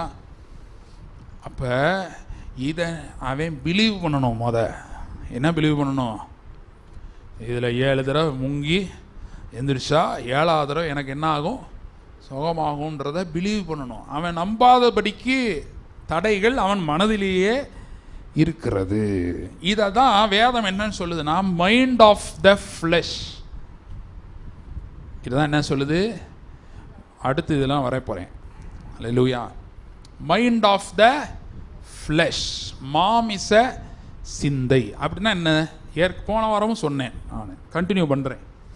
ஏன்னா போன வாரம் சொன்னதெல்லாம் திருப்பி உங்களுக்கு புரியாது, 10 வாட்டி சொல்லணும் இல்லையா? போன வாரம் என்ன சொன்னேன்? மனுஷனுடைய வீழ்ச்சினா என்ன? What is the fall of man? கடவுள் சொல்கிறாரு, அந்த பழத்தை புசிக்கும் நாளிலே நீ சாகவே சாவாய். அப்போ என்ன நடக்குது? மனுஷனை படைக்கும்போது அவனை ஜீவ ஆத்மாவாய் படைக்கிறார். வெளியில் பாடி இருக்குது. இந்த பாடி வந்து ஒரு உடை, அப்படி தானே? இப்படியே இருக்குமா? அது பிரமிடில் வச்சுருக்காங்க உடல், போய் பாருங்கள். அதுவுமே மண்ணாக தான் இருக்குது. அது உடம்பு இருக்குது, ஆனால் இப்படி தான் இருக்குது. கிளியராக ஃப்ளெஷ்ஷாலாம் இருக்காது, வாய்ப்பு இல்லை. அப்படியே ஏதோ பதப்படுத்தி வச்சுருக்கான்னு வைங்க. கரண்ட் போயிடுச்சுன்னா என்ன ஆகும்? போயிடுமா இல்லையா? போகுமா இல்லையா? அதுதான் அந்த உடல். இப்போ இந்த உடல் வந்து அழிவுக்கு உரியது. ஆனால் மனுஷன்ட்ட இந்த உடல் மட்டும் இல்லை, இன்னும் என்னென்ன இருக்குது? ஆவின்னு ஒன்று உள்ள இருக்குது. என்ன இருக்குது? ஆவி. அந்த ஆவி இந்த உடலை விட்டு போயிடுச்சுன்னா அதை தான் மரணம்னு சொல்கிறோம். நிறைய பேர் என்ன நினச்சிக்கிறாங்க, உலகத்தார் இந்த உடலோடு இருந்தார். இப்போ குமார்னு ஒருத்தர் இருந்தார், அவர் அப்புறம் போயிட்டார். குமார் போயிட்டாருன்னு தான் சொல்கிறோம். குமாருடைய பாடி தான் போயிருக்கு, ஆவி எங்கேயுமே போகலை. ஆவி எங்கே தான் போகுது? வேதத்தின்படி தன்னை தந்த தேவனிடத்திற்கு போகும்னு போட்டிருக்கு. சரியா? அதை பற்றி இன்னொரு நாள் நம்ம எடுப்போம். ஆனால் இப்போ பேசிக் அதுதான், ஆவி உள்ள இருக்குது. ஆவி இருக்கிறனால தான் ஒருத்தனை உயிர் உள்ளவன் அப்படின்னு சொல்கிறோம். ஆதாமை படைச்சப்ப இந்த ஆவியை இந்த ஆவி எப்படி வந்துச்சுன்னா, மண்ணில் செஞ்சுட்டு அவன் நாசியிலே ஜீவ சுவாசத்தை மூக்கில் என்ன பண்ணுறாரு? ஊதுறாரு. ஊதுன உடனே அவருக்குள்ளே இருந்த அந்த காற்று இவனுக்குள்ளே என்ன வந்துருச்சு? அவருக்குள்ளே இருந்த அந்த ஜீவன் இவனுக்குள்ளே வந்துருச்சு. வந்த ஜீவன் எங்கே இருக்குது அப்படின்னா ஆவியில் இருக்குது. இப்போ இந்த ரெண்டுக்கு இடையில இருக்கல மைண்டு, அதை தான் ஆத்துமான்னு சொல்கிறோம், ஆன்மா. இந்த மைண்ட் இருக்குல்ல, இந்த மைண்டில் என்னென்ன இருக்குது? இமோஷன்ஸ் இருக்குது. கவலை, பயம், சந்தேகம், சந்தோஷம், துக்கம், டிப்ரெஷன், எல்லாமே எங்கே தான் இருக்குது? மைண்டில் தான் இருக்குது. இந்த மைண்டு தான் ஆத்மா. மைண்டு தான் என்னது? ஆத்மா. ஜீவ ஆத்மா அப்படின்னா என்ன அர்த்தம்னா, அந்த ஆத்மாவில் ஜீவன் இருந்தது. யாருடைய ஆத்மாவில்? ஆதாமுடைய ஆத்மாவில் ஜீவன் இருந்தது. ஜீவன் இருந்ததுனால அவனுக்குள்ள பயம் இல்லை, அவனுக்குள்ள விசுவாசம் இருந்தது. அவனுக்குள்ள என்ன இல்லை?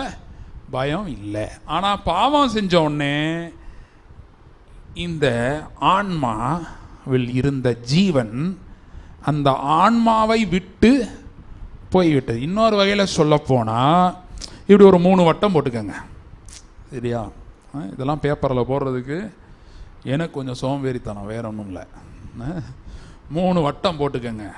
இது வந்து இந்த வட்டம் வந்து ஆவி, இந்த நடுவில் இருக்க வட்டம் ஆத்துமா, இங்கிட்டு இருக்கிற வட்டம் பாடி, ஃப்ளெஷ்.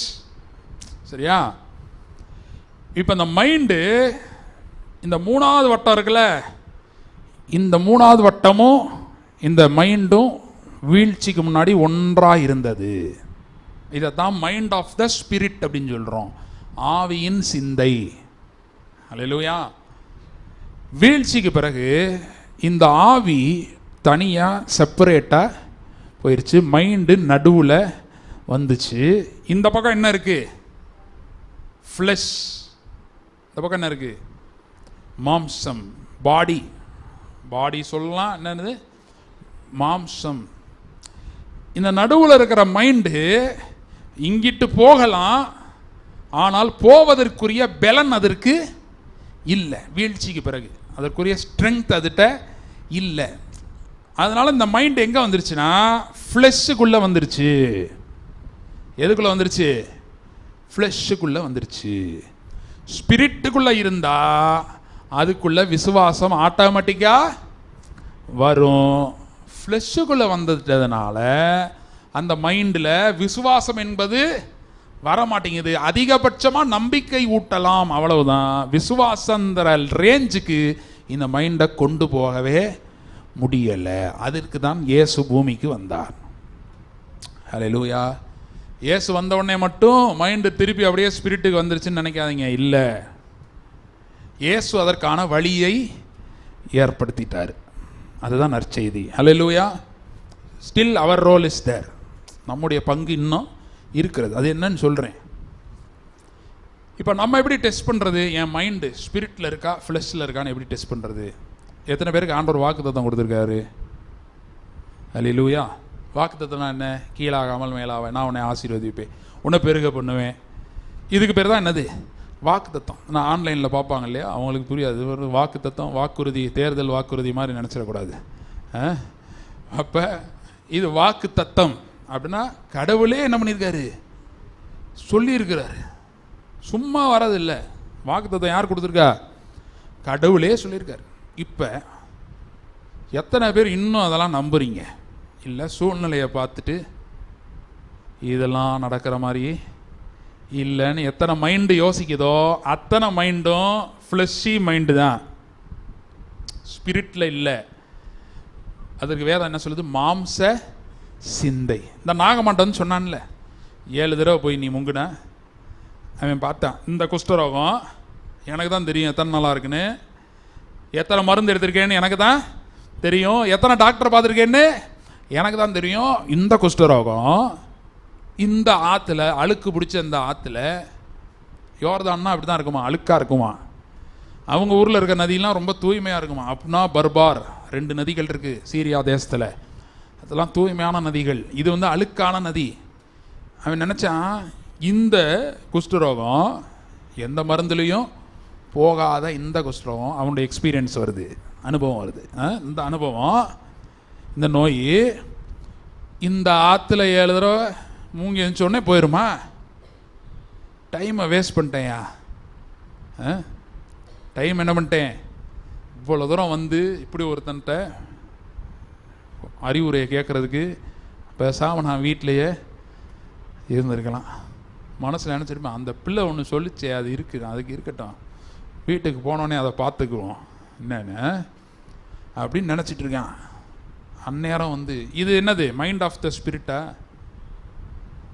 இதுதான் மைண்ட் ஆஃப் த ஃப்ளஷ். அப்போ நம்முடைய மனதிலேயே இயல்பாக வர்றது அவிசுவாசம்தான். மைண்டில் இயல்பாக வர்றது என்னதான்? கர்த்தரே ஒரு வார்த்தையை சொன்னாலும் இது நடக்குமா அப்படின்ற ஒரு அவிசுவாசம் நம்ம மைண்டில் இருக்குது. பிரச்சனை கர்த்தர்கிட்ட இல்லை, அவர் செஞ்சு முடிச்சிட்டாரு.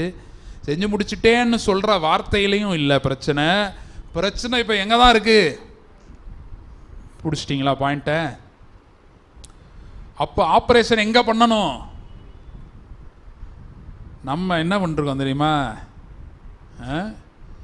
எங்கே ஆப்ரேஷன் பண்ணணுமோ அங்கே பண்ணாமல் வெளியில் போய் இதுதான பிரச்சனை, இதை எப்படியாவது சால்வ் பண்ணிடலாம், இந்த இவரை போய் பார்த்துடலாம், அந்த அவரை போய் பார்த்துடலாம், இந்த பண்ணிடலாம், அதை பண்ணிடலான்னு வலையை போட்டு போட்டு எடுக்கிறோம். மீன் வர மாட்டேங்குது. பக்கத்து பசங்க ஆப்ரேஷன் பண்ண வேண்டிய இடத்துல நடக்கணும். ஹல்லேலூயா. காலில் ஆப்ரேஷன்னா காலில் தான் பண்ணணும். காலுக்கு பதில் கையில் பண்ணால் என்ன ஆயிரும்? கால் வலி அப்படியே தான் இருக்கும், கையில் புதுசாக வலி வந்துடும். இப்படி தான் இன்றைக்கி ஆண்டவர் சொல்கிறாரு, நீ அநேக காரியங்களை குறித்து கவலைப்பட்டு கலங்குகிறாய், தேவையானது அல்லேலூயா. ஒரு ஆப்ரேஷன் பண்ணிட்டேனா உனக்கு சால்வ்டு. அல்லேலூயா. பக்கத்தில் பசங்க ஒன்று தான். அல்லேலூயா. சரி, இந்த ஆப்ரேஷன் எப்படி நடக்குது? இப்போ இதுலேருந்து என்ன தெரியுது உங்களுக்கு? மைண்டில் ஃபெய்த் வந்துருச்சுன்னா சூழ்நிலையை பற்றி நாம் கவலைப்பட வேண்டிய அவசியம் இருக்காது. கவலைப்படாதன்னு சொன்னால் கவலை பண்ணலாம் போயிடாது. டாக்டர்கிட்ட போங்க, என்ன வியாதி இருக்குது, டாக்டர் சொல்கிறேன் ஸ்ட்ரெஸ் ஆகாதீங்க, ஒரி பண்ணாதீங்க. சரி டாக்டர், அதுக்கு ஒரு மாத்திரையை பேராசிட்டமால் இதெல்லாம் கொடுக்குறீங்களே, அதோடு அதுக்கு ஒரு மாத்திரையை கொடுத்துட்டிங்கன்னா ரொம்ப சந்தோஷமாக இருக்கும். அதுக்கு தான் வேறு சில காரியங்களை உலகத்தார் செய்கிறார்கள், அதெல்லாம் சொல்ல முடியாது. இப்போ கவலையை மறக்கிறதுக்கு என்று சில காரியங்களை செய்கிறார்கள். ஆனால் அதை எடுத்துக்கொண்டோடனே கவலையெல்லாம் போயிருமா அப்படின்னா இல்லை, காலையில் திருப்பி வந்துடும். கவலை ஸ்கூலுக்கு போயிட்டு திருப்பி வந்துடும் இல்லையா? அப்போ பாருங்க, mind of faith, mind of the spirit, இதை தான் இன்றைக்கி நான் கொஞ்சம் நேரம் பேச போகிறேன். அல்லேலூயா. இது எப்படி வருகிறது அப்படின்னா, அதற்கு தேவையான சில சத்தியங்கள் வேதத்தில் இருக்கிறது. அல்லேலூயா. காஃபி வேணும்னா அதுக்கு தேவையான சில காஃபி தூள், ஜீனி, நாட்டு சர்க்கரை, பல சர்க்கரைகள் வந்து விட்டது, பல கலரில் இருக்கிறது, அதெல்லாம் போட்டால் காஃபி வருது. காஃபி வேணும்னு சொல்லிட்டு மஞ்சத்தூள், மிளகாத்தூள்லாம் போட்டால் காஃபி வருமா? அது வேறு ஏதாவது சைனீஸ் கஷாயமாக மாறிடும். அப்போ எது தேவையோ அதற்குரிய சத்தியத்தை ஆவியானவர் நமக்கு தருகிறார். அல்லேலூயா. இப்போ பிரச்சனை எங்கே இருக்குன்னு சொல்கிறேன், மைண்டில் இருக்குது. வார்த்தை வந்துருச்சு, யோர்தானில் 7 தரம் முங்கன்னா சரியாயிரும். ஒருவேளை யோசிங்க, கற்பனை பண்ணுங்க, அப்படி அவன் ஊருக்கு போயிட்டான், கிளம்பி ஊருக்கு போயிட்டான். போன பிறகு அவன் மனைவி சொல்லுது, ஏன் அப்படி குஷ்டரோகத்தோடு இருக்க, 7 தரம் முங்கி எந்திரிக்க தானே சொன்னார் அவர், போய் திருப்பி போய் முங்கி எந்திரி, திருப்பி வரான், முங்கி எந்திரிச்சா சரியாகுமா ஆகாதா? எத்தனை பேர் ஆகுன்றீங்க? ஆகும். ஏன்? அந்த வார்த்தை அங்கே தான் இருக்கு. அற்புதம், அந்த வார்த்தையிலே அற்புதம் வந்துருச்சு. எது இப்போ தடுத்து வச்சிருக்கு? அவ்வளோதான். மைண்ட் என்ன பண்ணி வச்சிருக்கு? தடுத்து வைத்திருக்கிறது. பாருங்க, ஆண்டவருக்கு நல்லா தெரியும் எல்லாரும் விசுவாசிக்க மாட்டான்றது ஆண்டவருக்கு நல்லா தெரியும். அதனால தான் எல்லாரும் மதுரையில் இருக்க எல்லாரும் சபையில் வந்து என்ன பண்ணல, உட்காரல. எல்லாரும் விசுவாசிக்க மாட்டாங்கன்னு தெரியும். இப்போ கர்த்தர் வந்து ஒரு கொடுங்கோலன் கிடையாது. என்னை விசுவாசிக்காதவர்களுக்கு வியாதியிலே இருக்கட்டும் அப்படி இப்படின்னு அவர் சொல்கிறவர் அல்ல.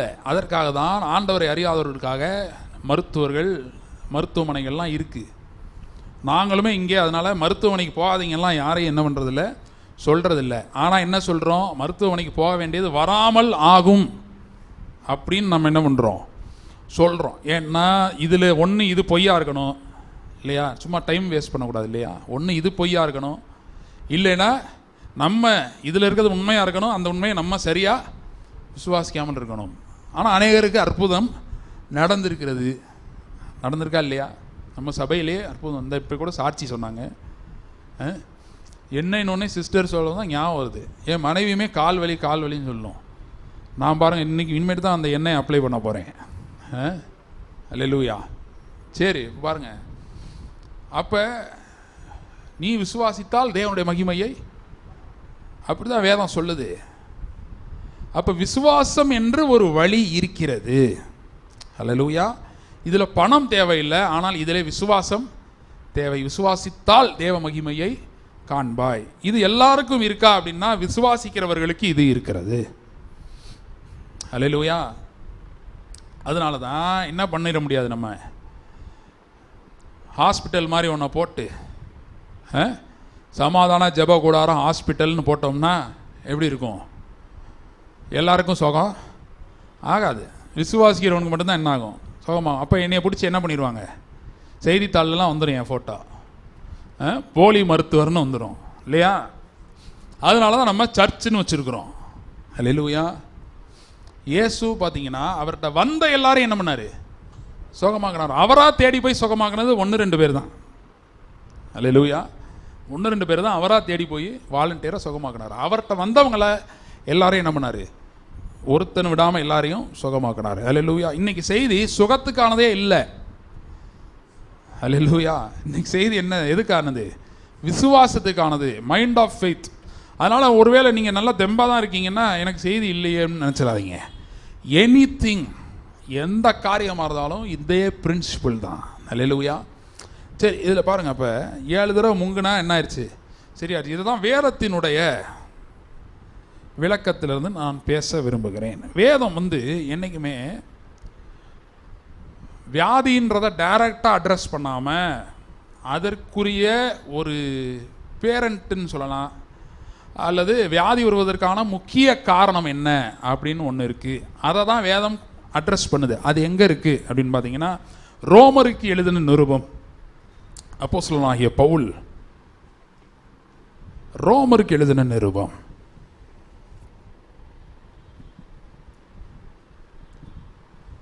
அப்போஸ்தலனாகிய பவுல் ரோமருக்கு எழுதின நிருபம் 8வது அதிகாரம் 3வது வசனத்தை பாருங்க. அது எப்படி எனில், மாம்சத்தினாலே பலவீனமாய் இருந்த நியாயப்பிரமாணம் செய்யக்கூடாததை தேவனே செய்யும்படிக்கு தம்முடைய குமாரனை பாவ மாம்சத்தின் சாயலாகவும் பாவத்தை போக்கும் வழியாகவும் அனுப்பி மாம்சத்தினாலே பாவத்தை ஆக்கினைக்குள்ளாக தீர்த்தார். ஹல்லேலூயா. போதும். இந்த இடத்துல என்ன போட்டிருக்கு? அது எப்படி எனில், மாம்சத்தினாலே பலவீனமாக இருந்த நியாயப்பிரமாணம் செய்யக்கூடாததை தேவனே செய்யும்படிக்கு. இதில் என்ன சொல்லியிருக்கு அப்படின்னா, சில வார்த்தைகள் இதில் சொல்லப்பட்டிருக்கு. அதெல்லாம் என்னன்னு நமக்கு தெரியணும். முதல்ல என்ன போட்டிருக்கு? நியாயப்பிரமாணம். நியாயப்பிரமாணம்னா என்னன்னா, இப்போ மனுஷன் விழுந்து போயிட்டான். இந்த சொன்னேன்ல, இந்த இந்த ஆவியோடு இருந்த இந்த ஆத்துமா, அதான் ஜீவ ஆத்துமா, லிவிங் சோல். ஆவியோடு இருந்த ஆத்துமா மனுஷனுடைய வீழ்ச்சியினால் மாம்சத்தோடு ஒட்டிக்கிடுச்சு. தாவீது தான் சொல்கிறான், என் ஆத்துமா மண்ணோடு ஒட்டி இருக்கிறது. அதுக்கு மருந்து என்ன சொல்கிறேன்? அடுத்து என்ன வருது அதில்? அந்த வசனம் தெரியுமா? என் ஆத்துமா மண்ணோடு ஒட்டி கொண்டிருக்கிறது, உமது வசனத்தின்படி என்னை. அப்போ தீர்வு எங்கே இருக்கு? வார்த்தையில் இருக்கு. வார்த்தையில் ஜீவன் இருக்கு. அந்த ஜீவன் அதை உயிர்ப்பிக்கும். அதை தான் இன்னைக்கு தியானிக்கிறோம். ஹல்லேலூயா. அடுத்து கொஞ்சம் முக்கியமான விஷயம் சொல்லி டப்புன்னு 10 நிமிஷத்தில் முடிக்க போகிறேன். ஹல்லேலூயா. ரொம்ப நேரம் ஆகாது, 10 நிமிஷம் முடிஞ்சிடும். ஆனால் சொல்ல போகிறதெல்லாம் முக்கியமானவைகள். இப்போ இதில் ஃபஸ்ட்டு என்ன போட்டிருக்கு? மாம்சத்தினாலே பலவீனமாக இருந்த நியாயப்பிரமாணம். இங்கே வேதம் என்ன சொல்லுதுன்னா, நமக்கு நிறையா இருக்கிற பிரச்சனைலாம் ஒரு பேப்பர் எழுதுனீங்கன்னு வைங்களேன், ஒரு 30 பிரச்சனை இருக்குன்னு வைங்க. சின்ன பிரச்சனையிலேருந்து பெருசு வரைக்கும் ஒரு 30 இருக்குன்னு வைங்க. இது எல்லாத்துக்கும் ஃபாதர் ஆஃப் ஆல் ப்ராப்ளம்ஸ்னு ஒன்று இருக்குது. அது என்ன தெரியுமா? அதுதான் பாவம். நீங்கள் நான் என்னங்க பாவம் செஞ்சேன்? நான்லாம் ஒன்றும் செய்யலை. நீங்கள் செய்யலை. உங்கள் தாத்தாவாகிய ஆதாம் பாவம் செய்திருக்கிறார். சிலர் சொல்ல, நான் இனிப்பே அவ்வளோவா சாப்பிட்றதில்ல, ஆனால் சுகர் வந்துருச்சு. ஏன்? தாத்தாக்கு என்ன வந்திருக்கு? அதனால் நான் அதை போய் ஐ ரிஜெக்ட் அப்படின்னு பண்ண முடியுமா? இதெல்லாம் வா, இதெல்லாம் மட்டும் எங்கள் தாத்தாட்ட இருக்க நல்ல குணம்லாம் வா, தாத்தாட்ட இருக்க சுகர்லாம் வராதே, போயிரு, ஓடிடு அப்படின்னு நான் விரட்ட முடியுமா? அந்த மாதிரி ஆதாமுடைய பாவம்னு ஒன்று இருக்கிறது. அந்த பாவம் வர்ற வரைக்கும் வியாதி வந்துச்சா, பண பிரச்சனை இது வந்துச்சா, ஆதாமுக்கு எந்த ப்ராப்ளம் இருந்துச்சு நீங்கள் சொல்லுங்கள். ஏதேன் தோட்டத்தில் ஆதாமுக்கு ஏதாவது பிரச்சனை இருந்துச்சா? எதுவுமே இல்லை. ஏன்னா பாவமே அங்கே. அப்போ கர்த்தர் பார்க்குறாரு, இந்த பாவம் தான் கல்பிரிட். இந்த பாவம் தான் என்னது? கல்பிரிட். ரோமர் 7:8 படிச்சிங்கன்னா அதில் போட்டிருக்கு, பாவமானது. அது எத்தனாவது வசனம்? 7வது அதிகாரம் 8வது வசனம் படிங்க. பாவமானது கற்பனையினாலே சமயம் பெற்று இச்சைகளையும் என்னில் நடப்பித்தது. நியாயப்பிரமாணம் இல்லாவிட்டால் பாவம் செத்ததாய் இருக்குமே. சரி, இந்த பாவம் என்ன பண்ணிருச்சுன்னா, சொல்றது கேளுங்க. ஃபர்ஸ்ட் இப்போ இனிமேல் கொஞ்சம் வியாதியை பற்றியே பேசிட்டு இருந்தேன்ல, இப்போ பாவத்தை பற்றி பேச போகிறேன். சரியா? நல்லா கவனிங்க. நீங்கள் ஒருவேளை பெரிய பாவியாக இல்லாமல் இருக்கலாம், இருந்தாலும் கேளுங்க. இந்த பாவம் என்ன பண்ணுச்சுன்னா, நியாயப்பிரமாணம் வர வரைக்கும், இப்போ யோசேப்பு இருக்கிறான்னு வைங்க, யோசேப்பு வந்து ஒரு பெண் அவன்கிட்ட தவறாக நடக்க வரும்போது என்ன பண்ணுறான், விலகி ஓடுறான். அந்த டைமில் நியாயப்பிரமாணம் இருந்துச்சா? அப்புறம் எப்படி ஓடின? புரியுதா உங்களுக்கு? இப்போ நியாயப்பிரமாணம் இல்லாமலே பாவத்தை விட்டு விலகவும் செய்தார்கள், பாவம் செய்தவர்களும் இருக்கிறார்கள். பாவம்ன்றது முன்னாடியே இருந்துச்சு, சிலர் செஞ்சாங்க, சிலர் அதை விட்டுட்டு ஓடினாங்க. சரியா? ரைட்டா? ஆனால் நியாயப்பிரமாணம் வந்தோடனே என்ன பண்ணிருச்சுன்னா, இப்போ ஃபார் எக்ஸாம்பிள் பாருங்களேன், ஹெல்மெட் போடாமல் போயிட்டுருக்கோம் ரோட்டில், தவறு. நல்லா ஹெல்மெட் போட்டு தான் போகணும். சரியா? அதையும் சொல்லிடுறேன். எனக்கு பைபிளில் அது தெரியும், ஏசாயா 60ன்னு போலீஸ்கிட்ட போய் சொல்ல முடியாது. ஆமாம், அவருக்கு தெரிஞ்சதை காட்டிடுவார் அப்புறம். அதனால் ஹெல்மெட்லாம் போட்டு போங்க. இருந்தாலும் இப்போ ஹெல்மெட் போட்டால் தவறு அப்படின்னு ஒரு சட்டம் இல்லைன்னு வைங்க, ஃபைன் கட்டுவீங்களா? நீங்கள் கட்ட மாட்டோம். என்ன பண்ணுவோம்? லாயே இல்லைங்க அப்படின்ட்டு என்ன பண்ணிடுவோம்? போயிடுவோம். இப்போ ஹெல்மெட் போட்டால் தப்புன்னு ஒரு சட்டம், போடலைன்னா தப்புன்னு ஒரு நல்ல சட்டத்தை அரசாங்கம் கொண்டு வந்திருக்கிறது. சட்டம் வந்த பிறகு எல்லாரும் ஹெல்மெட் போடாமல் போகிற எல்லாரும் என்ன ஆகணும்? ஃபைன் கட்டணும். அந்த டார்கெட்டுன்னு ஒன்று இருக்குல்ல, இத்தனை பேர் ஃபைன் கட்டாமல் வந்திருக்காங்கன்னு அந்த போலீஸ்கிட்ட இருக்கும் அந்த டார்கெட். அந்த டார்கெட் லிஸ்ட்டில் நம்பர் என்ன ஆகிட்டே இருக்கும்? கூடிக்கிட்டே இருக்கும். கரெக்டா? இதே மாதிரி நம்மளை பற்றி கம்ப்ளைண்ட் பண்ணுறவன் யார்? அவனுக்கு நியாயப்பிரமாணம் வந்தோடனே வேலை ஈஸி ஆயிடுச்சு. என்ன ஆயிடுச்சு? டப்புன்னு போகிறான், இந்த கட்டளை 3 மீறிட்டான், 4 மீறிட்டான், 5 மீறிட்டான், ஃபைல் பண்ணி ப்ரூஃபோட என்ன பண்ணிடுறான்? கட்டுறான். வேதம் வந்து சொல்லுது, பிசாசு வந்து திருடன். ஆக்சுவலாக அவன் வந்து திருடன் கிடையாது, லா என்ஃபோர்ஸ்மெண்ட் ஆஃபீஸர். அவன் தான் பிசாசு. லீகலாக இவன் என்னென்ன தப்பு பண்ணியிருக்கான் அப்படின்னு எடுத்துகிட்டு போய் என்ன பண்ணிடுவான்? காட்டிடுவான். இதுதான் என்ன சொல்கிறார் பவுல், நியாயப்பிரமாணம் வந்த உடனே இதெல்லாம் தப்பு, கொலை செய்யாதிருப்பாயாக, விபச்சாரம் செய்யாதிருப்பாயாக, பொய் சொல்லாதிருப்பாயாக, பிறர் பொருளை இச்சியாதிருப்பாயாக அப்படின்னு கட்டளைலாம் வந்துருச்சு. இப்போ இதெல்லாம் செய்யக்கூடாது, அதெல்லாம் செய்யக்கூடாது, இதெல்லாம் பண்ணக்கூடாது அப்படின்றப்ப ஒருத்தன் அதை பண்ணிட்டான்னு வச்சுக்கோங்க, டக்குன்னு அவனுக்கு என்ன ஆயிடுது? தண்டனை. அவனுக்கு தண்டனைக்குரிய ஆளாக மாறிடுறான். இதை இவனை மாட்டி விடுறது யாரு? பிசாசு. பேக்ரவுண்டில் இருக்கிறது யாரு? பிசாசு. இப்போ நியாயப்பிரமாணம் வந்ததுனால பிசாசுக்கு லாபமா, மனுஷனுக்கு லாபமா? சொல்லுங்க. அவ்வளோதான். அதுக்கு தான் கொடுத்தாரா அப்படின்னா இல்லை. அப்போ கடவுள் ஏங்க அப்படி கொடுத்தாரு? கொடுக்காமலே விட்டுருக்கலாம்ல? இல்லை. எதுக்கு கொடுத்தாருன்னா, இந்த நியாயப்பிரமாணம் வந்து எல்லாரையும் குற்றவாளியாக தீர்த்துருச்சு. நான் குற்றவாளின்னு தெரியறதுக்கு தான் இந்த நியாயப்பிரமாணம் கொடுக்கப்பட்டது. ஏன்னா நான் குற்றவாளின்னு தெரிஞ்சாதான் என் குற்றத்தை நீக்குவதற்கான ஒரு பலியை கடவுளே அனுப்ப முடியும். ஹல்லேலூயா. புரியுதா உங்களுக்கு? கடவுள் வந்து பாவத்தை ஆக்கினைக்குள்ளாக தீர்த்தான். என்ன பண்ணாரு? பாவத்தை ஆக்கினைக்குள்ளாக தீர்த்தார். இப்போ சொல்லுங்க, பாவம் எங்க இருக்கு? பாவம் எங்க இருக்கு? ஒரு மனுஷன்ட்ட அவனுடைய மனதில் இருக்கு, அவனுடைய உடல்ல இருக்கு. சரியா? உடலும் பாவம் என்ன பண்ணுது? செய்யுது. மனதும். வியாதி எங்கெல்லாம் இருக்கு? மனதிலையும் வியாதி இருக்கா இல்லையா? டிப்ரெஷன் இருக்குல்ல? மனதிலையும் இருக்கு, உடல்லையும் இருக்கு.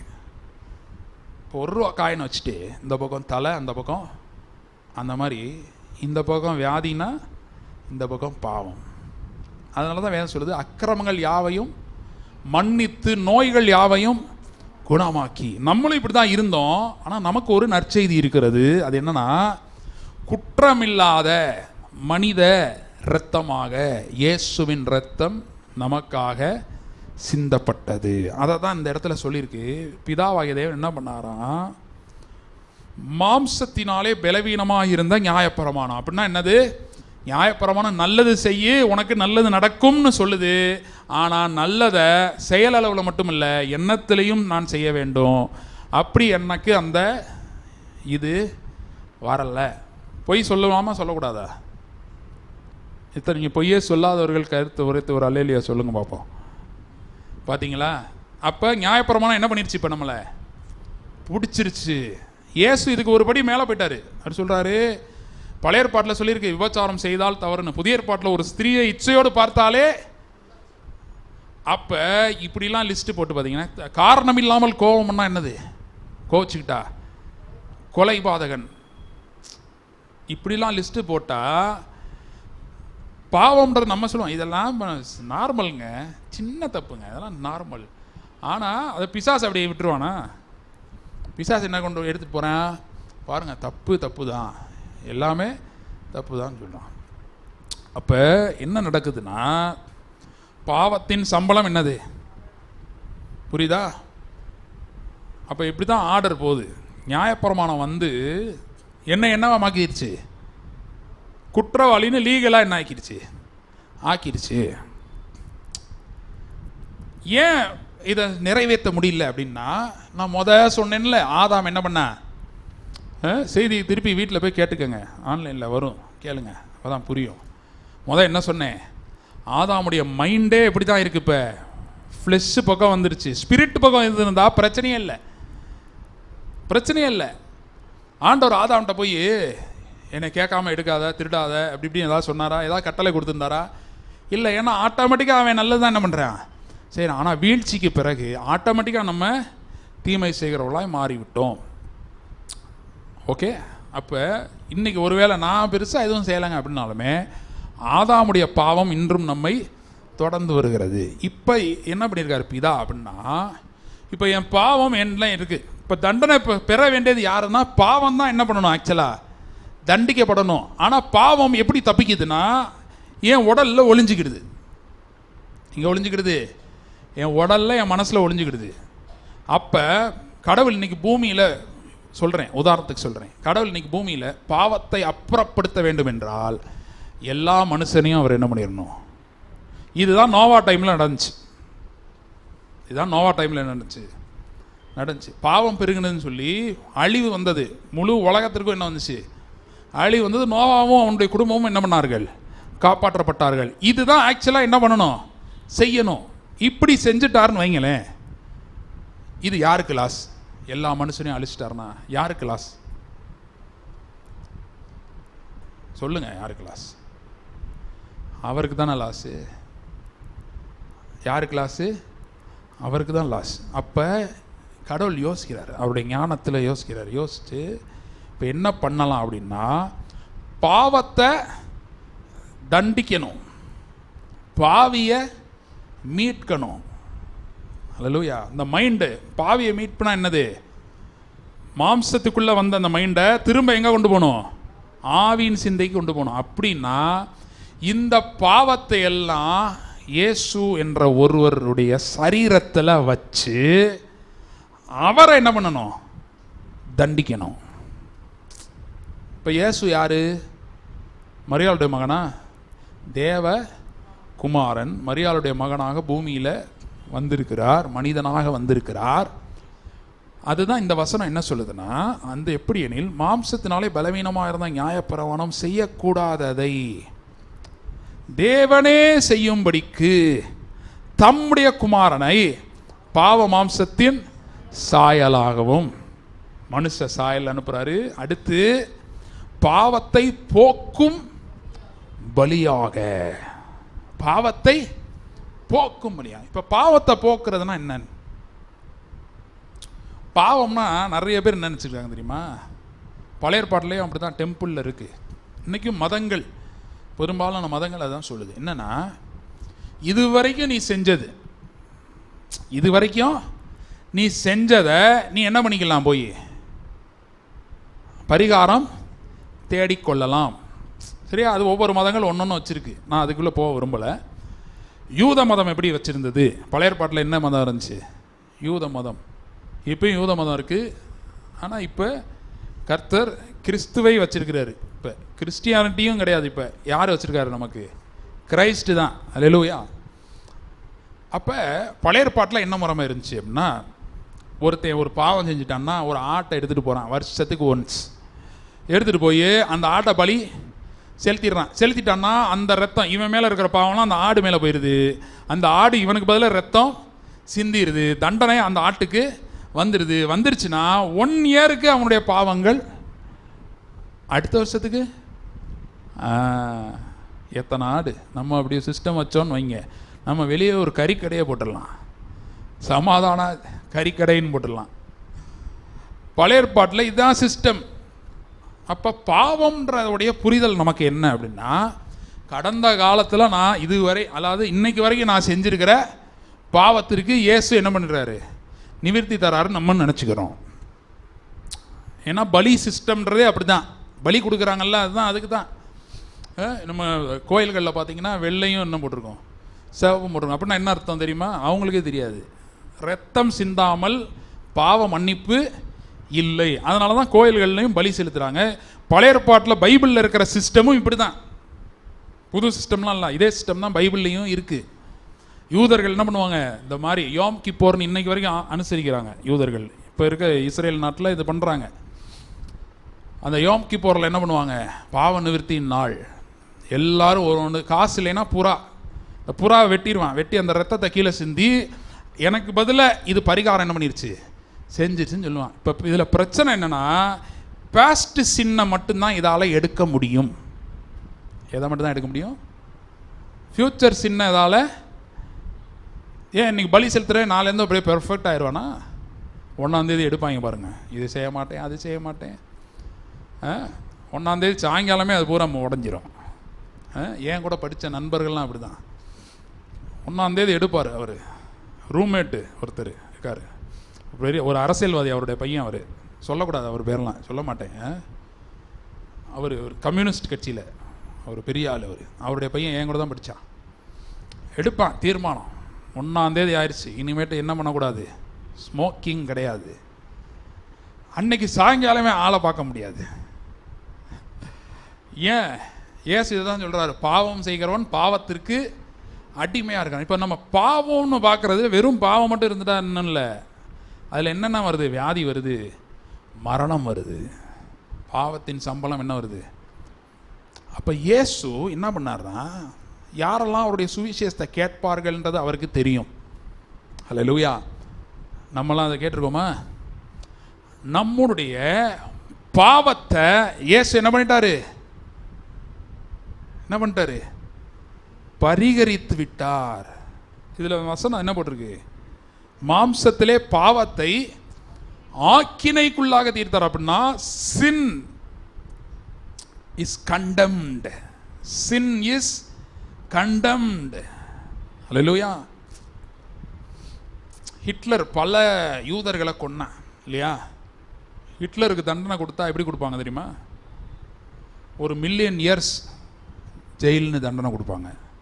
இந்த மாதிரி பாவத்தை ஒரு விசுவாசியுடைய வாழ்க்கையில், நான் சொல்கிறது எல்லார் வாழ்க்கையிலும் இல்லை, நல்லா கவனிங்க, விசுவாசி வாழ்க்கையில் பாவத்தை தேவன் கண்டம் பண்ணிட்டாரு. கண்டம்னா இந்த கண்டனம் பண்ணுறது அது இல்லை, குற்றவாளியாக தீர்த்துட்டாரு. ஹல்லேலூயா. எந்த குற்றவாளினா நிரந்தர நித்திய குற்றவாளியாய் தீர்த்து விட்டார். எங்க தீர்த்தார்? எங்க தீர்த்தார்? இயேசு என்கிற அவருடைய சரீரத்தில், ஃப்ளெஷ்ஷில். அதனால தான் இயேசு, பிசாசு வந்து இயேசுட்ட சொல்கிறான், நீங்கள் ஜனங்கள் பாவத்திற்காக சாக தானே வந்தீங்க, இந்த உப்பரிகை மேலேருந்து டப்புன்னு என்ன பண்ணீங்க, குதிச்சிருங்க. அப்போ என்ன இயேசு ஊழியமே பண்ணல, 12 பேரெல்லாம் கூப்பிடல. அப்போ தான் ஃப்ரெஷ்ஷாக வந்திருக்காரு ஊழியம் செய்கிறதுக்கு. அந்நேரம் சொல்கிறேன், மாடியிலேருந்து நீங்கள் என்ன பண்ணுங்க, குதிச்சிருங்க, இன்னும் 2 நிமிஷம் முடிச்சிருவேன், மாடியிலேருந்து குதிச்சிருங்க, இங்கே ரத்தம் சிந்தி என்ன பண்ணிடலாம், செத்துடலாம். இயேசு ஏன் அப்படி சாகலை? மாறாக இயேசு இருக்கிறதுலே ஒஸ்ட் என்ன தெரியுமா? சிலுவை தண்டனை. அதில் தான் அணுவா சித்திரவதை பண்ணி கொள்ளுவாங்க. மாடியிலேருந்து குதிச்சா டப்புன்னு செத்துடலாம். இதில் எப்படி? இயேசு வெறும் மரிக்கிறதுக்காக மட்டும் வரல, நமக்காக பாவத்திற்கான பாடுகளை தன் சரீரத்தில் ஏற்றுக்கொண்டார். வேதம் என்ன சொல்லுதுன்னா, விசுவாசிக்கிற நம்முடைய பாவங்கள் எல்லாம் பாஸ்ட்டு, ப்ரெசண்ட்டு, எப்படி பாஸ்ட்டு, ப்ரெசண்ட்டு, ஃப்யூச்சரு, எல்லா பாவத்தையும் எடுத்து யார் மேலே போட்டார்? இயேசுடைய பாடியில், சரீரத்தில். இயேசுடைய ஆவியில் வைக்கல, எங்க?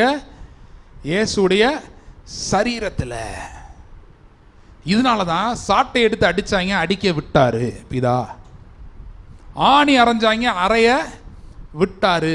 ஏன்னா இப்போ முழு பாவமும் யார் மேலே போயிடுச்சு? கிறிஸ்து இயேசுவின் மேலே போயிடுச்சு.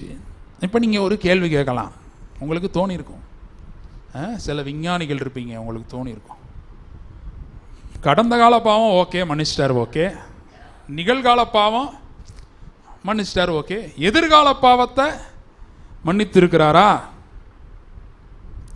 ஆமாவா இல்லையா? சரி, எதிர்காலத்தில் ஒரு பாவம் பண்ணிட்டீங்க, அதுக்கு தீர்வு என்ன? பூரா எடுத்துகிட்டு வருவீங்களா? அதுக்கு என்னதான் தீர்வு? இயேசுவின் ரத்தம் தான். ஆனால் இந்த வசனத்துக்கு அர்த்தம் என்ன தெரியுமா? பாவத்தை ஆக்கினைக்குள்ளாக தீர்த்தார்னா என்ன அர்த்தம்னா, கிரைஸ்டுடைய பாடியில் இந்த பாவம் போயிடுச்சு. சரியா?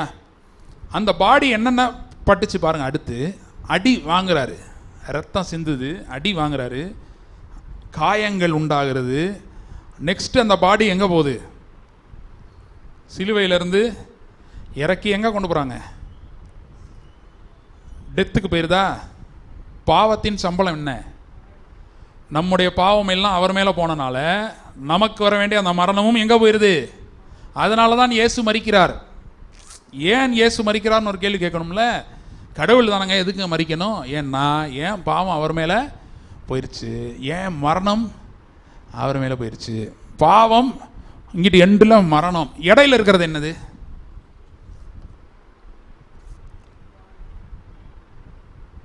மரணம் டப்புன்னு வந்துடுதா? அதுக்கு முன்னாடி என்ன வருது? வியாதி. இடையில இருக்கிறது என்னது? வியாதி. இப்போ பாருங்க, பாவம் இயேசு மேலே போயிடுச்சு, அதற்குரிய தண்டனையான மரணமும் இயேசுவிற்கு வந்து விட்டது. இப்போ இயேசு மரித்து விட்டார். அப்போ தண்டனை நிறைவேறிடுச்சா இல்லையா? பாவத்திற்கான தண்டனை இயேசுவின் பாடியில், இயேசுடைய பாடியில் நிறைவேறிவிட்டது. யாருக்காக எடுத்திருக்கிறார்? அதை புரியுதா உங்களுக்கு? நமக்காக எடுத்திருக்கிறார். அதனால வேதம் சொல்லுது, அவருடைய தழும்புகளாலே குணமானீர்கள். புரியுதா உங்களுக்கு கான்செப்டு? ஐயா, பாவம் வருது, அதற்குரிய புகை இதிலே போட்டிருக்கானே, ஸ்மோக்கிங் காசஸ் கேன்சர், படிச்சுட்டு விட்டுறானா? அடுத்த நாளில் விட முடியாது. ஏன்னா அவன் பாவத்திற்கு என்னவா இருக்கிறான்? அடிமையாக இருக்கிறான். அதனால தான் ஏசு சொல்லிட்டாரு, நானே வழியும் சத்தியமும் ஜீவனமா. நீ ரீஹாபிலிட்டேஷன் சென்டர் போ, உனக்கு விடிவு கிடையாது, வராது. ஏன்னா நான் தான் அதற்குரிய தண்டனையை செலுத்தி இருக்கிறேன். பாவத்தை நான் தான் ஆக்கினைக்குள்ளாக தீர்த்திருக்கிறேன், பாவத்தை நான் தான் அரெஸ்ட் பண்ணியிருக்கிறேன். அப்படின்னா என்ன சொல்லலாம் தெரியுமா? இப்போ நல்லா சத்தியத்தை புரிஞ்சுக்கிட்டேன், என்ன கேட்கக்கூடாது, அப்போ நான் இனிமேட்டு பாவம் செய்யலாமான்னு கேட்கக்கூடாது. என்னன்னா, பாவம் செய்யக்கூடிய ஒரு தூண்டுதல் எதனால் வருகிறதுன்னு ஃபஸ்ட்டு பார்க்கணும். ஏசு சொன்னார், பாவம் செய்கிறவனும் பாவத்திற்கு அடிமையாக இருக்கிறான். அப்போ சின் ஹேஸ் இன்ஃப்ளூயன்ஸ். பாவத்திற்கு என்ன இருக்குது? ஒரு இன்ஃப்ளூயன்ஸ் இருக்குது. அந்த பாவத்தை இயேசுடைய சரீரத்தில் பிதா என்னவா மாற்றிட்டாரு? ஆக்கினைக்குள்ளாக தீர்த்து விட்டார். அப்போ இயேசுவோட சிலுவையில் அறையப்பட்டிருக்கிறேன்னு சொல்கிற விசுவாசிக்கு பாவத்தின் மேலே என்ன இருக்கிறது? ஹல்லேலூயா. புரியுதா உங்களுக்கு? இதை தான் பவுல் சொல்கிறேன், நல்லது செய்யணும்னு நினைக்கிறேன், ஆனால் நல்லது செய்ய முடியலை. கர்த்தராகிய இயேசு கிறிஸ்துவினாலே, இயேசு கிறிஸ்துவின் தேவனுக்கு ஸ்தோத்திரம். அடுத்த வசனம் சொல்கிறேன், கர்த்தராகிய இயேசு கிறிஸ்துவின் தேவனுக்கு ஸ்தோத்திரம். இது எங்கே வருது? சரி, இன்னொரு வசனம் பாருங்க, இதில் அதை அப்புறம் பார்ப்போம். இன்னொரு வசனம் பாருங்கள், ரோமர் 8 10வது வசனம் படிங்களேன். மேலும் கிறிஸ்து உங்களில் இருந்தால் சரீரமானது பாவத்தின் நிமித்தம் மரித்ததாயும் ஆவியானது நீதியின் நிமித்தம் ஜீவனுள்ளதாயும் இருக்கும். ஹல்லேலூயா. அப்ப என்ன சொல்றாரு பவுல்? கிறிஸ்துவோட நான் என்ன பண்ணப்பட்டிருக்கிறேன்? சிலுவையில் அறையப்பட்டிருக்கிறேன். கிறிஸ்துவுடைய சிலுவை மரணம் என்பது வெறும் சம்பவம் மட்டுமல்ல, அது சத்தியம். சத்தியத்திற்கும் சம்பவத்திற்கும் என்ன வித்தியாசம்? சம்பவம்னா அந்த காலத்தோட போயிடும், சத்தியம்னா அந்த காலத்தோட போகாது, அது தொடர்ந்து வரும், யாருனாலும் அதை அப்ளை பண்ணிக்கலாம். இப்போ நம்ம கிறிஸ்துவோட என்ன பண்ணப்பட்டிருக்கிறோம்? சிலுவையில் அறையப்பட்டிருக்கிறோம். அறையப்பட்டவருடைய வாழ்க்கையிலே பாவம், மாம்சம் எல்லாம் எப்படி இருக்கான்? எப்படி இருக்கான்? செத்ததாக இருக்கிறது.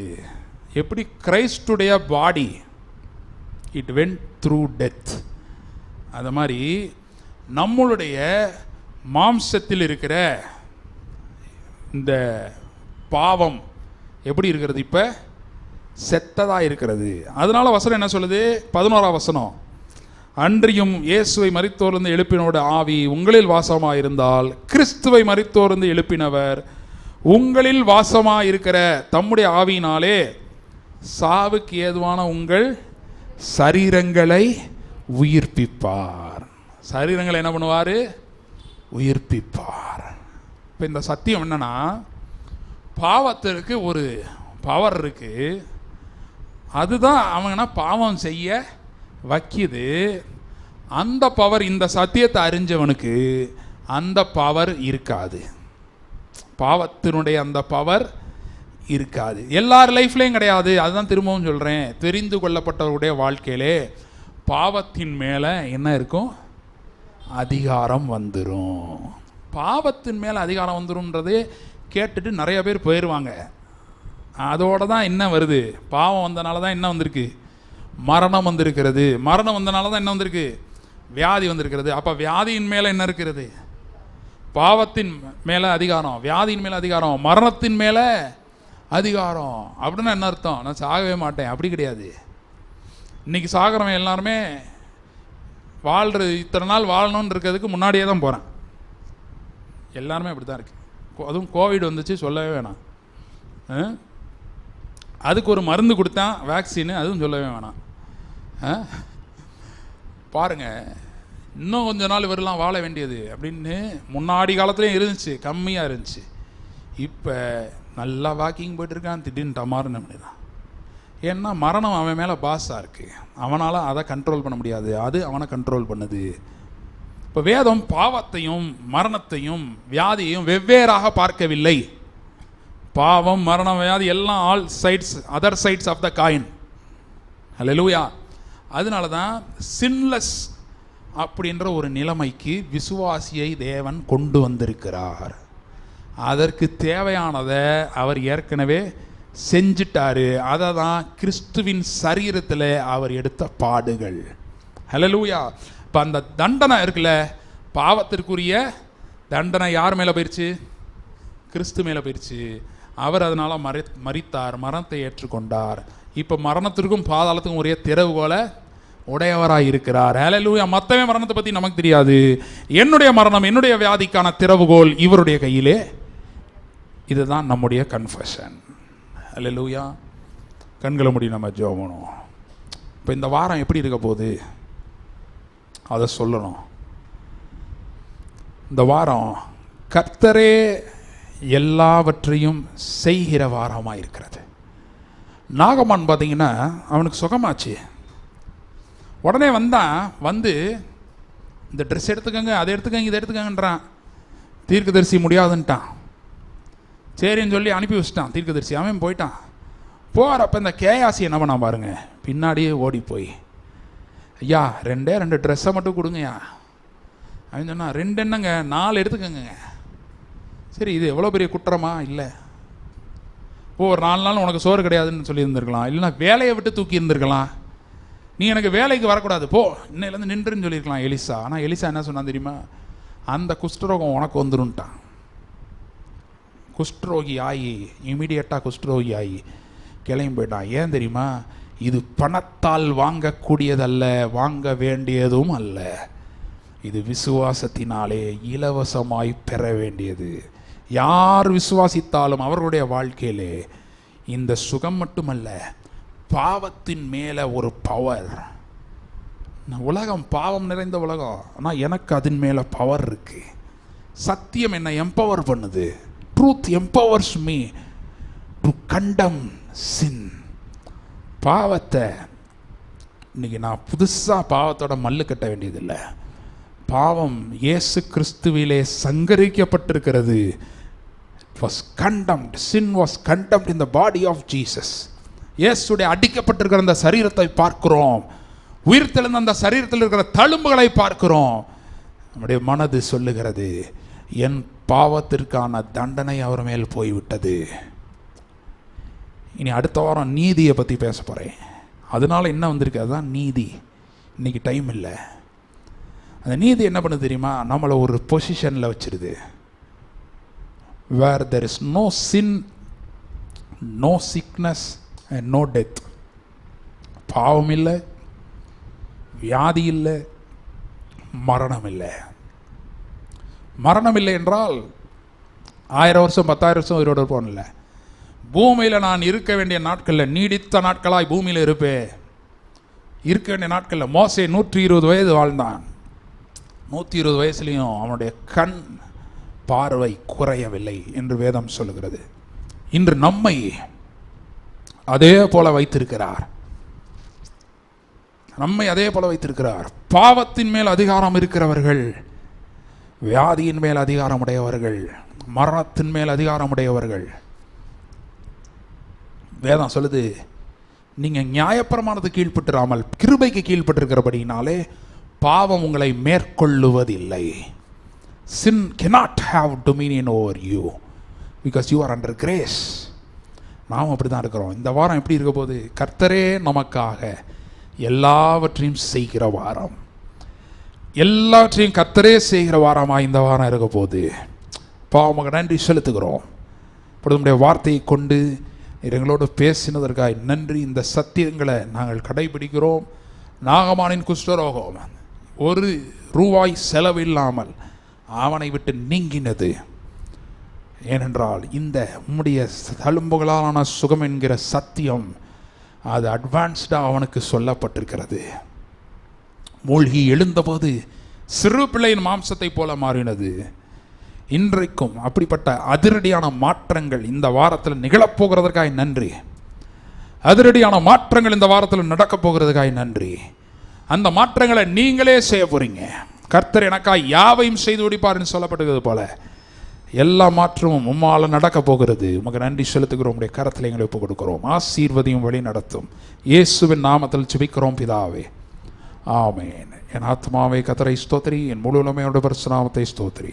என் ஆத்மாவே கர்த்தரை ஸ்தோத்திரி, கர்த்தர் செய்த சகல உபகாரங்களையும் மறவாதே. ஆமென். நம்முடைய கர்த்தராகிய இயேசு கிறிஸ்துவின் கிருபையும் பிதாவாகிய தேவனுடைய அன்பும் பரிசுத்த ஆவியானவருடைய அந்யோன்ய ஐக்கியமும் நம் அனைவரோடும் கூட இன்றும் என்றும் சதா காலங்களும் இருப்பதாக. ஆமென், ஆமென்.